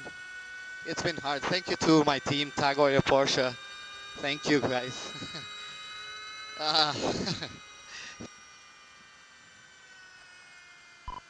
Okay, great stuff. Well done, Antonio. So Antonio Felix da Costa taking the win in wild circumstances here in Cape Town. And getting a thumbs up. He's one of the most popular guys on the grid, da Costa, right? Yeah, always up for a laugh, always up for a good time, and I think there's not many faces in the paddock that won't be happy for Antonio today. Good race, that, Nelson. Good race by Tington as well. Finished P6. Yeah, I think he had a P5 in India and a P6 now. So Set to Kamara, yeah. So Neo on the way up. Yeah, I mean they know they're struggling with efficiency, but they have 2 top 6 last races. Buemi managed to come back to 5th after having. So good race by Buemi. Just shows that the powertrain works well. Him and Cassidy was the Jaguar powertrain. Oh, so Fenestraz. I'm sure we'll find out what happened to him at the end, but a really strong race from him. But suddenly he was in the wall. Here is da Costa. He's enjoying his lap of honor here, isn't he? That's for sure. As he makes his way back around towards the pits. Here's his radio. Okay, keep some pace coming in. Come on! Come on! So, delight. You can feel the emotions, but you know, just as he said, it's been a long one. It's been a tough one for Antonio. Coming in as, let's say, a big signing for Porsche of last year, and hasn't always been easy for him. He's put in a lot of work. Speaking to him earlier in the week, he was hungry for a result here. He also loves Cape Town. It's very similar to Portugal, his home country. So you can see he feels at home here, and yeah, awesome stuff. So, da Costa returning to the pit lane after a remarkable, remarkable drive. Verne in 2nd, Cassidy in 3rd, René Rast in 4th, Buemi 5th, as he pulls up in Parc Ferme now.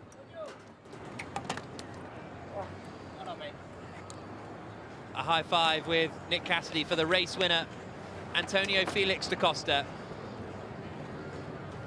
And a huge thanks to Kelvin van der Linde from the App Cupra team for joining us in commentary. Nelson Piquet has made his way down to the podium to join Naomi and Vernon, but Antonio Felix da Costa, race winner in Formula E.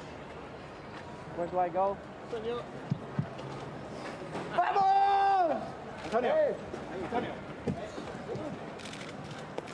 There's a high five. But what I'm looking forward to actually now is driver's room.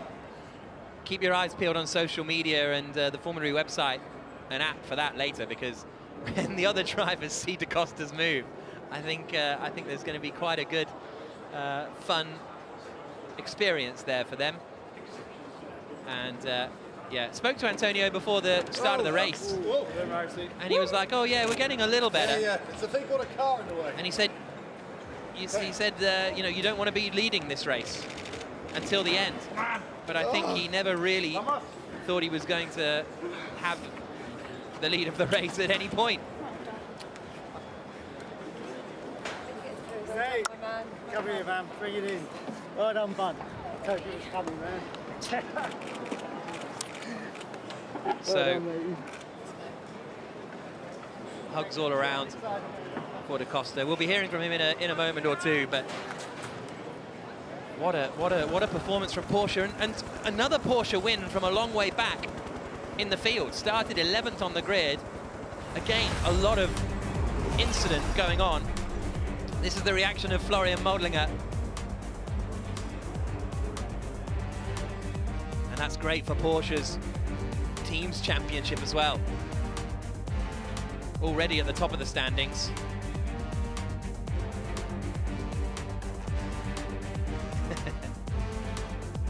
Absolute delight. And Verline in the back of the garage as well. You can see just between these two guys, Verline's at the back there, applauding da Costa as well. Well, let's hear from the man of the moment, shall we? He's down talking to Nikki Shields. Antonio Felix da Costa, huge congratulations. First win for TAG Heuer Porsche. Clearly this means so much. Why? Yeah, I think it's a first. I don't have a lot to say. A lot of weight on my shoulders, but yeah, just thanks to the ones that stick up to me and help me get here. It's been a journey. Yeah, yeah, feels nice. Good, well, enjoy your moment. Let's talk through that move that you did not only once, but twice. Yeah, I mean, I knew it was going to be... Oh, man. Well done, man. That was a good one. That was a good one. I fucking didn't see you, man, in the mirrors. I didn't see you. That was a good one. What's that, huh? We were trying the same thing. Yeah. Too many years as teammates. I was going to say, good to see two teammates reunited there, battling it out. It was such a fierce, intense moment. Yeah, go on then. Well, first of all, let's just talk through the move on Jean-Eric Vergne. Yeah, no, look, it's. I knew it was a bit of a strategic one. I've done this race before where you kind of have to give that lead away and really plan a late move in the race, because the energy was playing a big part, and following was a little bit of an advantage. So I wanted to be behind him for a few laps, build that energy advantage and use it. But I know leaving it late, it's always a risk. I know Jev is a very hard guy to overtake. And man, I think that was, I thought I was gone for a moment there in T9. So yeah, it's like super fair from him, and it's good to race him on a day like this. Stakes were so high, but you were really prepared to give it everything. I was, yes. You know, there was a moment there in the race where I thought to myself, when I missed the attack mode, I thought, okay, now it's gone, we have to finish second. But you know, when I dropped behind him, I could see the energy coming back, and you know, I said, let's go for it, and it's the only way I like to do it, you know. In one sentence, how would you summarize that race and how you're feeling right now? What a journey, just what a journey. Huge congratulations. Enjoy the celebrations. I'm sure they will. First win. Well, here's a look at Antonio Felix da Costa. First, he does it on cast. And that one didn't look too tight. But then this moment, when he missed attack mode activation, I'd forgotten about that. And then he goes round the outside of Vergne. They have contact as they come back on. A nonsense move from Antonio Felix da Costa to take the victory. But so many hard luck stories today, which we'll get into a little later on. But Jean-Eric Vergne, back-to-back podiums, one last time out in Hyderabad. Second here today. Well, Jean-Eric Vergne, huge congratulations on the podium at P2. Saw you having a little chat there with Antonio Felix da Costa. So he was there and he didn't realise he was there. Talk us through. No, I mean, I'm very happy for him. He did a fantastic race, very good move as well. And I'm very happy with my race. Second is good, it's good points. Good for the championship. Yeah, I'm just very frustrated that it's been, I don't know how many races we complain about those mirrors, that we don't see anything, they are so dangerous. And I generally didn't see him coming. So, you know, well done to him, he used that to his advantage. Yeah, I'm a bit frustrated, of course. Yeah, I mean, but you didn't give up. I mean, seriously attacking on the final lap. It looked like you almost had it. Yeah. I mean, it was close. But there are some risks that I'm willing to take and some not. And I think in the view of the championship, I want to take the points of the second place rather than a crash. So, yeah, I'm a bit in between, you know. But I'm at the end of the championship, I'm sure I'm going to be happy of that race. Exactly. Take the 18 points today. Thanks very much, Jean-Eric Vergne.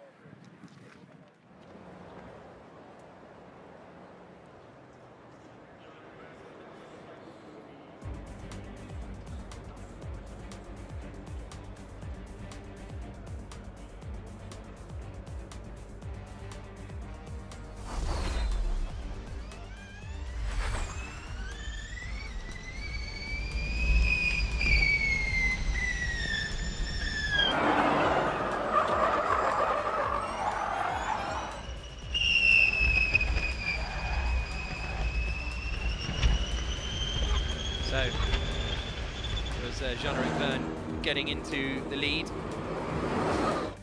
And then there was da Costa getting back past him around the outside. Fastest lap of the race going to Jean-Eric Vergne. It's now time to hear from the third place finisher. Back-to-back podiums for the first time in his Formula E career. Nick Cassidy, congratulations on the podium once again.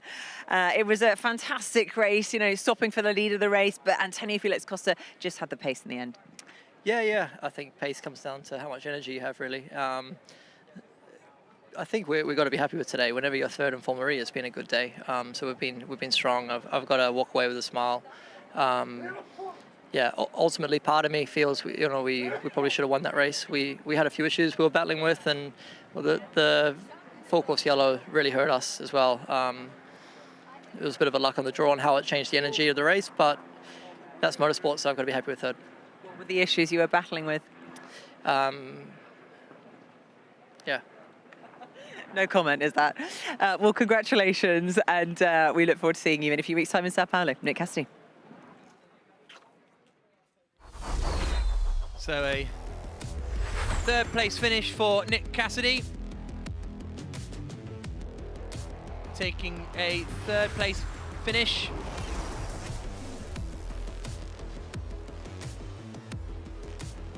Let's go back down to Nelson.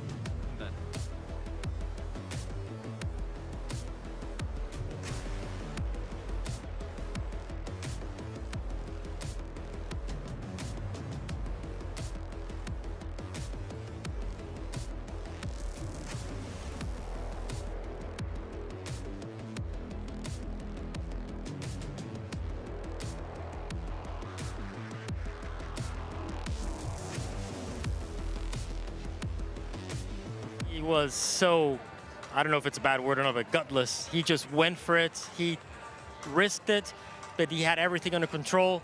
I mean, I didn't expect it. I mean, when he missed his attack mode, I thought, oh, what's a shame. I mean, he had such a good race coming from 11th, and he still managed after to come past Jev, which is the toughest guy in the whole field to get around him, especially in the last 2 laps. I mean, what he did was phenomenal. I think it's the best race I've seen from da Costa in his whole 9 seasons of Formula E. Well, it was one of the most fantastic races we've ever had in Formula E history. It was absolutely spectacular. Lots of crashes from the front runners. You've got to feel sorry for Fenestaz. An amazing race from him, unfortunately hit the wall towards the end of the race. Well, let's talk about those. We've got to keep talking about those overtakes from Antonio Felix da Costa Naomi, because like Nelson said, the guts it takes to do that in the dust as well. is something special. I know, and not one.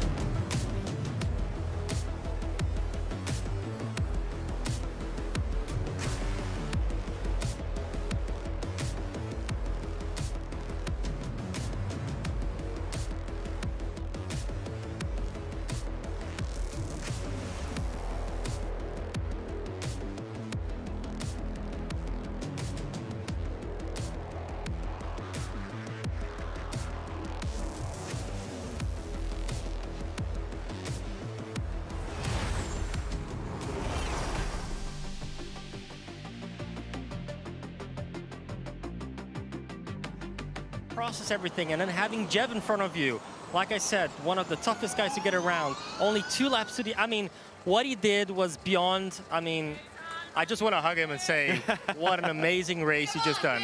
Well, I'll tell you what, if you do get the chance to hug Antonio Felix da Costa, I'm sure he'll appreciate it, and he will hug you equally as well or as hard back. We should talk about the overtake on Nick Cassidy, because that was special. We've just seen it, because that Envision car has really got the efficiency that's required for Formula E to be victorious, and we've seen the performances that Nick himself and Sebastian Buemi have put in, but unfortunately, you know, Buemi had some incidents this afternoon as well. Let's talk about Jev. Let's talk about his defending. What does it take to be a good defender? Look, you just got to know exactly where to position your car, make your car as wide as possible, but the most important and the most crucial point is while you're defending, you need to be able to minimize your own loss in that moment, because when you're defending, you're not taking the optimal line into a corner. So if you can do that without losing too much time, that's the key. And one thing that is a bit different in Formula E, you need to be efficient. So in a combustion racing car, you can defend, you go on the inside, you brake later, you go use more throttle. In Formula E, you need to be efficient while you're defending your position. So it makes the job twice as hard. All right, well, we're going to go over to Nick Cassidy now, who's chatting with Nicky Shields. Nick Cassidy, congratulations on the podium once again. It was a fantastic race, you know, stopping for the lead of the race, but Antonio Felix Costa just had the pace in the end. Yeah. I think pace comes down to how much energy you have, really. I think we've got to be happy with today. Whenever you're third in Formula E, it's been a good day. So we've been strong. I've got to walk away with a smile. Yeah, ultimately, part of me feels we probably should have won that race. We had a few issues we were battling with, and the full course yellow really hurt us as well. It was a bit of a luck on the draw on how it changed the energy of the race, but that's motorsport, so I've got to be happy with it. What were the issues you were battling with?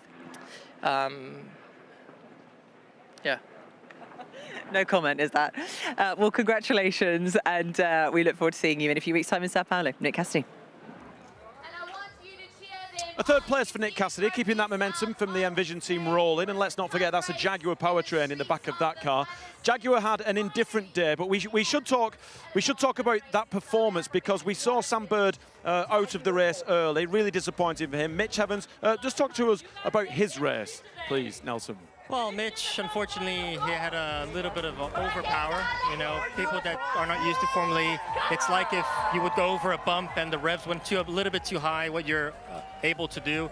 So, unfortunately, he got that penalty, had to do drive-through, and that was the end of his race. Obviously, he had a very fast car, a very fast powertrain. It's a shame that they cannot get a clean break, you know, so let's see in Sao Paulo now if he can go from the beginning to the end without any issues, hopefully. And let's not forget that that's the same issue that Sebastian Buemi had in Hyderabad, which cost him a podium, and he's contesting it with the FIA, and it's still ongoing. But all in all, Naomi, I'm going to bring it back to you, because the event is about to end. We're about to have the podium ceremony, and we've talked all afternoon and all morning about how great this event is, and it's been spectacular. It has been spectacular. I mean, if you look around, there's a fantastic crowd here. Everyone's having a great time. As Sia said on the grid with us, sold-out event. I mean, that's fantastic for the first race ever here in Cape Town. I don't know how you guys have enjoyed it, but I think it's been a fantastic event so far. It's been absolutely awesome. I think it was my favorite Formula E race. Yes, since high the beginning. five to Shame that. I'm not racing. Oh, no. You left me hanging. High five. He did. Sorry. He did. I saw that. I saw that. I'm so sorry. Well, let's talk about the championship standings. Unfortunately, Pascal Wehrlein, who at the beginning of the day, our championship leader, he crashed out. Really innocuous, really. You know, Sebastian Buemi driving into the back of him. Or was it the other way around? No, the other way around. Other way around, yeah. I would say it was a mistake I didn't expect him to do, you know. He's playing it cool. He has a big lead in the championship. I mean, he just had to finish in the points, top 5, top 4, just to keep that gap, you know, and so early into the race, you know. It was a bit, I feel bad for him, but at the same time, it was a bit of a the driver's mistake over there to be pushing it a little bit too early during the race. Yeah, okay, well, let's go over to Dan Tictum, who's chatting to Radzi. Well, thanks so much, Fred. I'm with a man who finished P6 in the end. And the first thing I said to you is you worked hard for that one. Yes, I think that is probably the most I've concentrated for a given amount of time for a long, long time. Very bumpy, fast, challenging circuit, even on one lap in quali, but for 30 in a row, you know, trying to manage energy and everything else, and you know, people trying to lunge you and everything, it was pretty tough. One of my favourite races I've ever seen. What was it like to actually drive in it? I've already said, really, to be honest, pretty scary. Like, you know, what we haven't really experienced is the tyre going off in practice, because we don't have very long practice sessions. So as the tyre gets hotter, obviously you lose grip, you know, like any other formula. But in these high-speed corners where, you know, we're bottoming out in the middle and, you know, having big snaps, it's hard to know how much to push and how much the tyre is going to go away from you. So, yeah, good though. Important points for your team, important points for yourself. Congratulations. Yeah, I'm very happy, to be honest. Yeah, very good. Cheers, Dan. Yeah, thank you.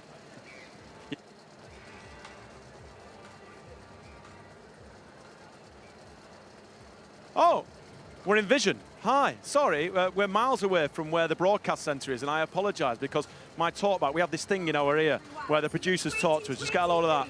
And it's actually not working. It's cut out. So I apologise for standing there like a snowman. But the celebrations are about to begin. It's going to be fantastic.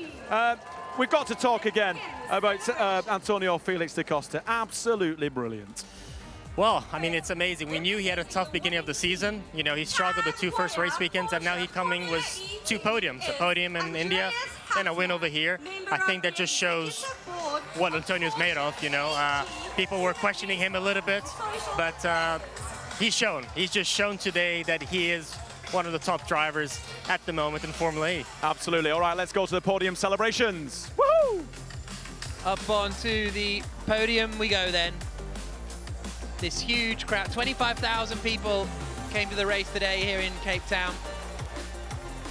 And a load of them have now made their way towards the podium as the stun begins to set a little.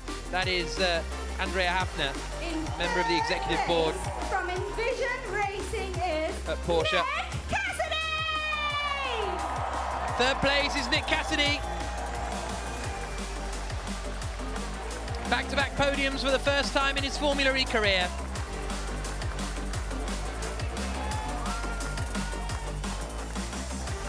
The Kiwi,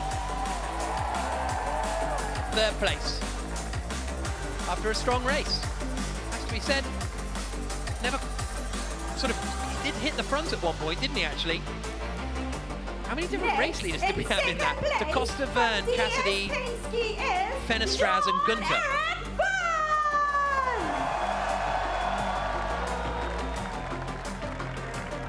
Jean-Eric Verne, another man with back-to-back. Well, they were all these 3 drivers were on the podium in Hyderabad last time out.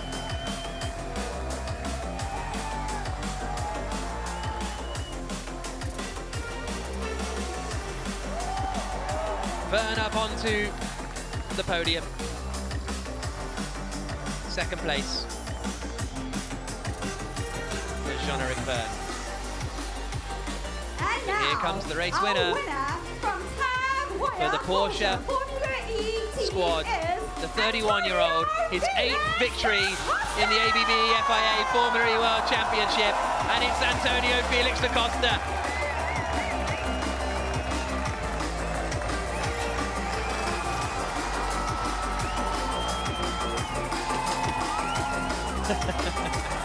He's got a load of family here, da Costa, as well this weekend, and that's what it means to him. He's so emotional and passionate, da Costa. Top step. I'm actually getting flashbacks because I remember when he won the championship in season 6 in Berlin.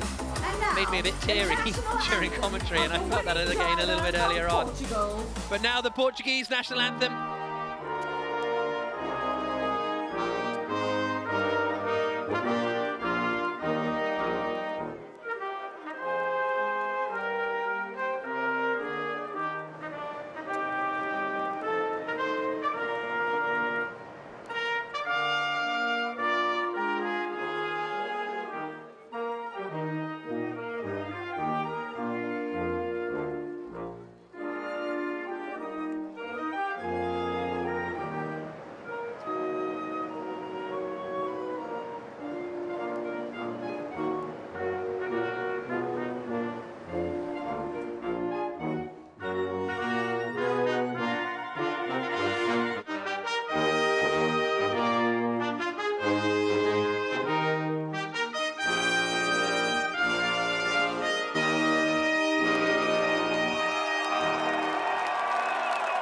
Pascal Wehrlein in the crowd, And next, watching his the teammate national win. anthem of the winning team from Germany. And now the German national anthem for Taco at Porsche.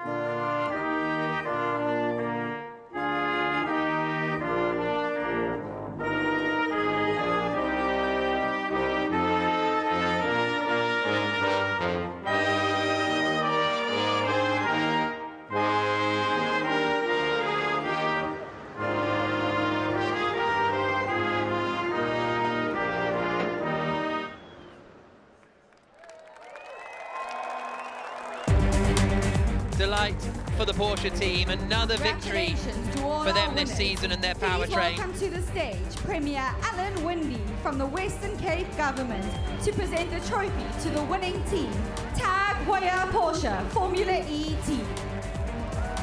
There is Alana Windy, the Premier of the Western Cape government, handing the trophy over to Andrea Hafner of Porsche.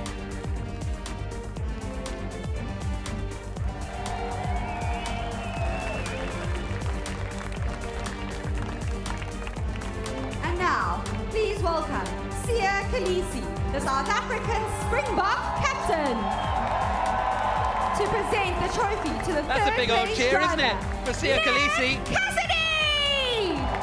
Handing the trophy over to Nick Cassidy. Next, please welcome Yves Roberts Charu, Executive Board Member from Julius Yves Baer, Robert to Charu, present the trophy to Executive the Board Member from second-place Julius Baer, driver, hands the Jean trophy over to Jean-Eric Verne.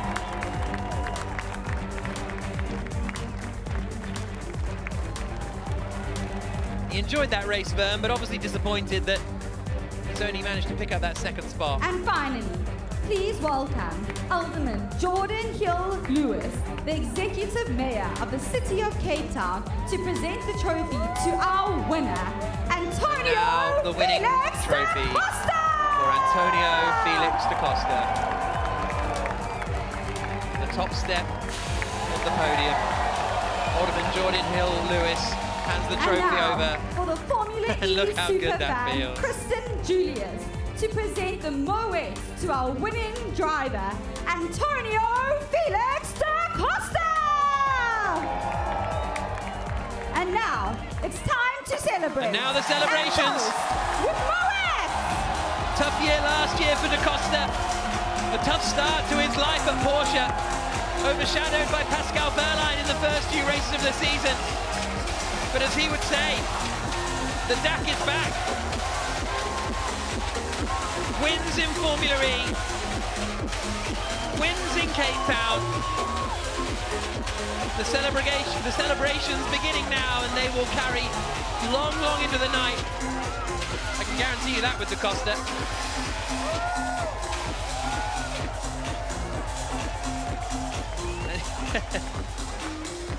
And he's launched himself up the championship table. And that is what it means to him. Here's how the championship looks then. 80 points for Pascal Wehrlein, 18 points ahead of Jake Dennis, 30 points ahead of Pascal Wehrlein, but da Costa now up into fourth place in the championship. Still quite a way back from his teammate Pascal Wehrlein, 34 points. But he's up there in fourth place, and that would be such a big boost. A third place and a win in the last two races. And so, Antonio Felix da Costa taking the win. Jean-Eric Verne in second. Nick Cassidy in third. Rast in fourth. Buemi fifth. Tictum, Van Dorn, Nato, Lotterer and Hughes. And after 5 races in 6 weeks, we have a little bit of a break now. But we will be back in a month or so's time in Sao Paulo.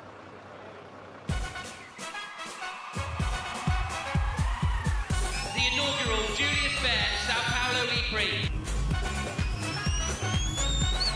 Formula E brings the party to Brazil. Push, push, keep pushing.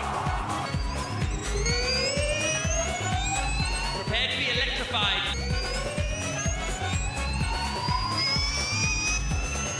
And we go green in Sao Paulo. The race section has been absolutely phenomenal here this weekend. Got a shout out, of course, once again to all our people behind the scenes that have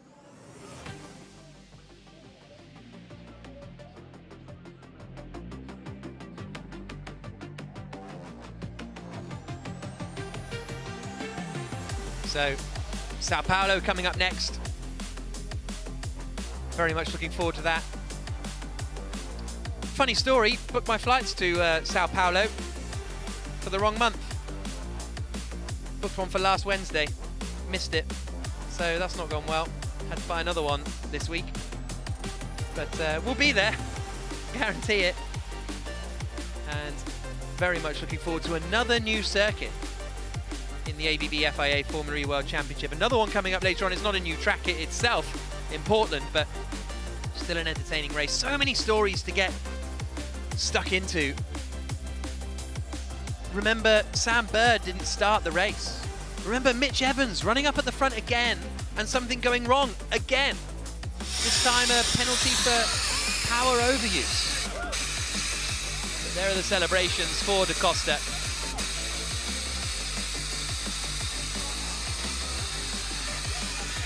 Out with his team.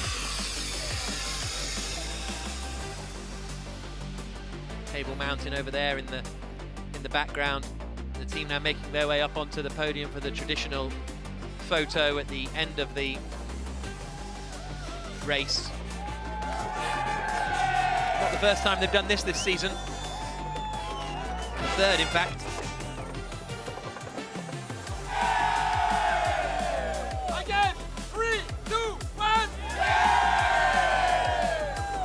There's the celebrations for Antonio Felix da Costa.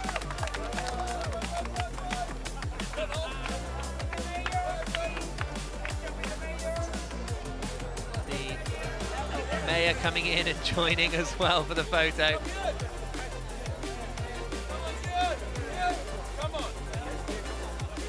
It's a great team at Porsche. I know I said this, I went on and on about it when they won in Diriyah, but Costa very, very much enjoying being there. And the party's going to start now, down in the fan village.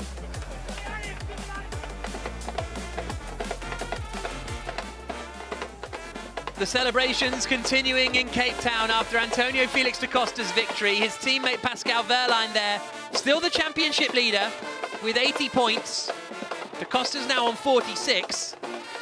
But Wehrlein coming in and getting involved with the team celebrations, which is really lovely to see after he crashed out on the opening lap of this Cape Town E-Prix, going into the back of Sebastian Buemi, which was a real remarkable moment. And Antonio Felix da Costa talking.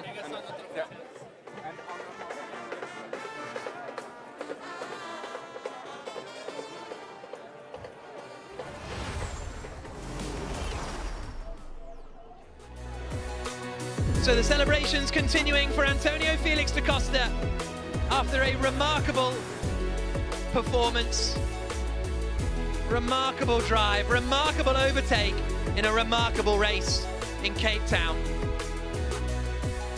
And that's what it means for da Costa.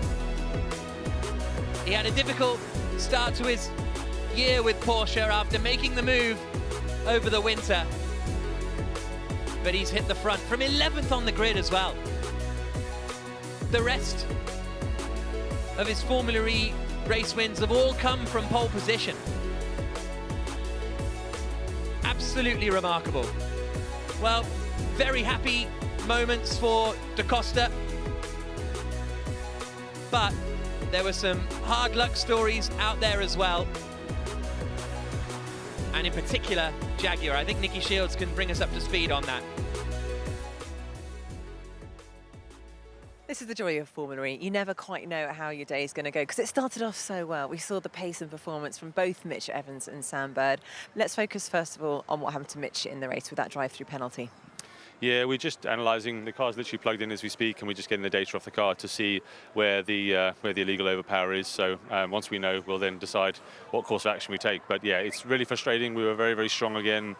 Mitch was holding fourth place really, really well, and we were managing our pace for later in the race. So yeah, it is what it is. We need to understand where the issue is, and we'll take it from there. You guys definitely need a break, don't you? And obviously, you know, with Sam Bird's car not being ready in time for the race, I mean, how was he feeling watching from the garage? Yeah, absolutely, you know, absolutely gutted because he was performing really, really well, driving well, the car was fast, an avoidable accident, honestly. The red flag should have come out straight away. As a championship, we all need to learn from these things. You know, no blame. It is what it is. We just need to kind of learn and improve, though, because we've got to completely destroy Jaguar Type 6, and hence Sam couldn't make it out. As a team, we've shown we will get cars out of all conditions and turn up racing, but with that amount of damage, it was just impossible today. So it's a really tough day for us today, to be brutally honest. But we're a great team. The car is super fast. We've shown that. Our luck will change. We just need to keep on pushing. Exactly. We like your positivity, James, and that will feed through the team, no doubt. And continue. Good luck with the work, and we will see you in Sao Paulo. There we are. Finishing with some positive thoughts there from James Barkley at Jaguar TCS. Well, it can't get any worse, really, for Jaguar, can it, Nicky? Really, really tough times for them when they have the pace. They have the pace to be quick up at the front. It's so, so frustrating for them. Beautiful look over Green Point here. Absolutely amazing venue for this Formula E race. We're very much looking forward to being back next year and very much looking forward to the next race in Sao Paulo. But let's have a look at some of the best moments of the race, and in more particular, some of the drivers' reactions in the driver's room. Did anyone see custody and finesse strikes? Did you see it? Yeah. Do you think it's a penalty or it's 50-50? Yeah. I couldn't see it well. I mean, he did hit him, but maybe he closed too late. I don't know. I didn't see it. Oh.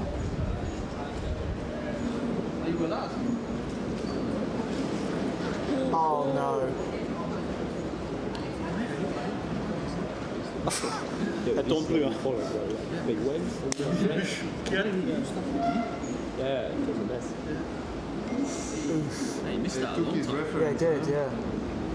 He's far. I just locked up. Yeah.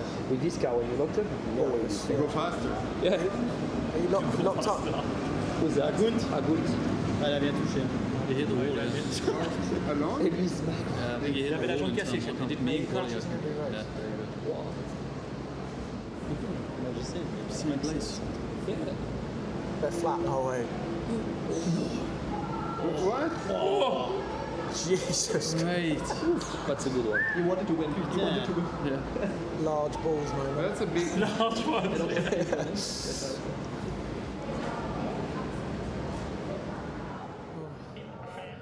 Well, apologies if there was any language in there, but Dan Tickton was there, so what can you expect, really? But yeah, amazing to see the driver's reaction to Antonio Felix da Costa's overtake there.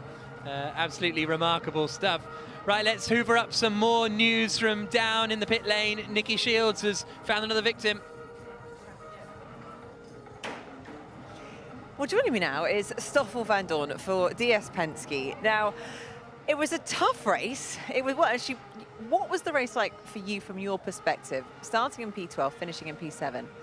It was okay. I mean, we got some good points again, which was good considering we started in 12th.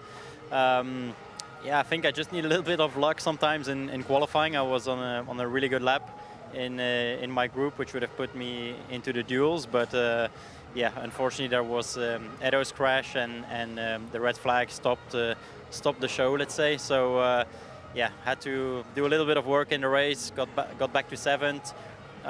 Decent result, I think. You know, I think the car has got some good potential, and we just got to keep working, keep our head down, and I'm sure our fortunes will turn around soon. How do you feel seeing your teammate on the other side of the grid back on the podium? I think it's good. You know, confirms our performance from last race in India, and that's the main thing. You know, I think Jeff has done a fantastic job. I think everything has gone smooth from his side, and it hasn't quite gone smooth from my side yet. But I'm not worried. In the end, I'm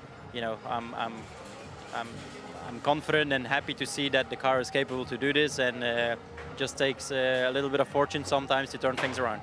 Your relaxed attitude has won you championships in the past, so I'm sure it will continue. Final question, have you got a new stylist? Only for here, only for Cape Town. Yeah, I mean, beautiful location, so you know, got to keep up with the beach vibes. So you bought the hat here, or you bought it with you? Windy. I bought it here actually, so you know, it probably won't turn up in Brazil. I need to think of something else there. Yeah, I think that's a wise move. Maybe you should just leave it here. Thanks very much, Tom. Well done. So, bought that hat here, did he? I will find that shop and buy one for... Who shall I buy one for? Maybe for Antonio Felix da Costa, race winner after the 5th round of the season in Cape Town. Great victory for da Costa, finishing just 0.3 of a second ahead of Jean-Eric Vergne. Cassidy in 3rd. Sounds like there was a bit of contact between him and Fenestraz that knocked Fenestraz out of the points. René Rast in 4th for the Neon McLaren team. Buemi 5th after being obliterated by Pascal Wehrlein on the opening lap. Ticktum, Van Dorn, Nato, Lotter and Hughes, the rest of the top 10. Evans in 11th, 12th for Sergio Sede Camera, 13th for Dennis, and he was the last of the finishers because he had a drive-through penalty as well. I'd forgotten about Jake Dennis as well getting a drive-through penalty. Remarkable stuff.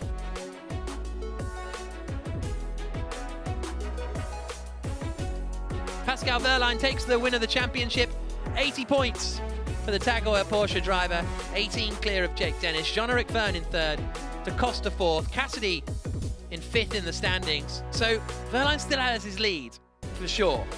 But Vergne and da Costa, 2 podiums in a row, are getting back into the mix a little more. So 5th for Cassidy, 6th for Buemi, Rast for 7th, Bird, Hughes and Lucas de Grassi, the rest of the top 10. Right, let's head back down to Vernon. All right, thanks, Jack. Before we go any further, I'd like to apologise for some language that you may have heard during team radio there from one or several of our drivers. If you've got young ears listening, we apologise sincerely. So, let's summarise about the race. An absolutely fantastic race. Congratulations to Porsche and Antonio Felix da Costa. His teammate Pascal Wehrlein bombed out, but he's still at the top of the table. Let's talk about turn 9. Surely that's the story, Naomi. I mean, going home, I think everyone's going to be picking their brains about what it was about that corner, why the drivers kept making mistakes there. It's obviously a very challenging corner. Definitely provided us with some drama, with some action on track, and it was, an incredible race. My first experience doing this with you guys here for Formula E, and it's been great. I mean, what an exciting race. Oh, brilliant. Nelson, tough luck, really, for your old team, Jaguar. Yeah, such a shame. I mean, they kind of catch a break. Every weekend, something else happening. I mean, both drivers have the speed. The powertrain is working very well, but it just doesn't seem to come together, I think. Well, let's put this one to bed because the next race is in Sao Paulo, Brazil. Exactly. Let's see. I'll try to bring Mitch to a lucky restaurant and see if he can get his points back. All right, we'll look forward to it. Naomi, thank you very much. Nelson, thank you very much. We bid you farewell, and we'll see you next time live from Sao Paulo. For the first time, Formula E is going racing in South Africa. Prepare to be electrified. And we go green in Cape Town. Pascal Wehrlein careers into the back of Sebastian Buemi. Cassidy gets into the lead. Gunter has crashed out. An outrageous overtake for Antonio Felix da Costa. On the weekend. Da Costa wins for Porsche for the first time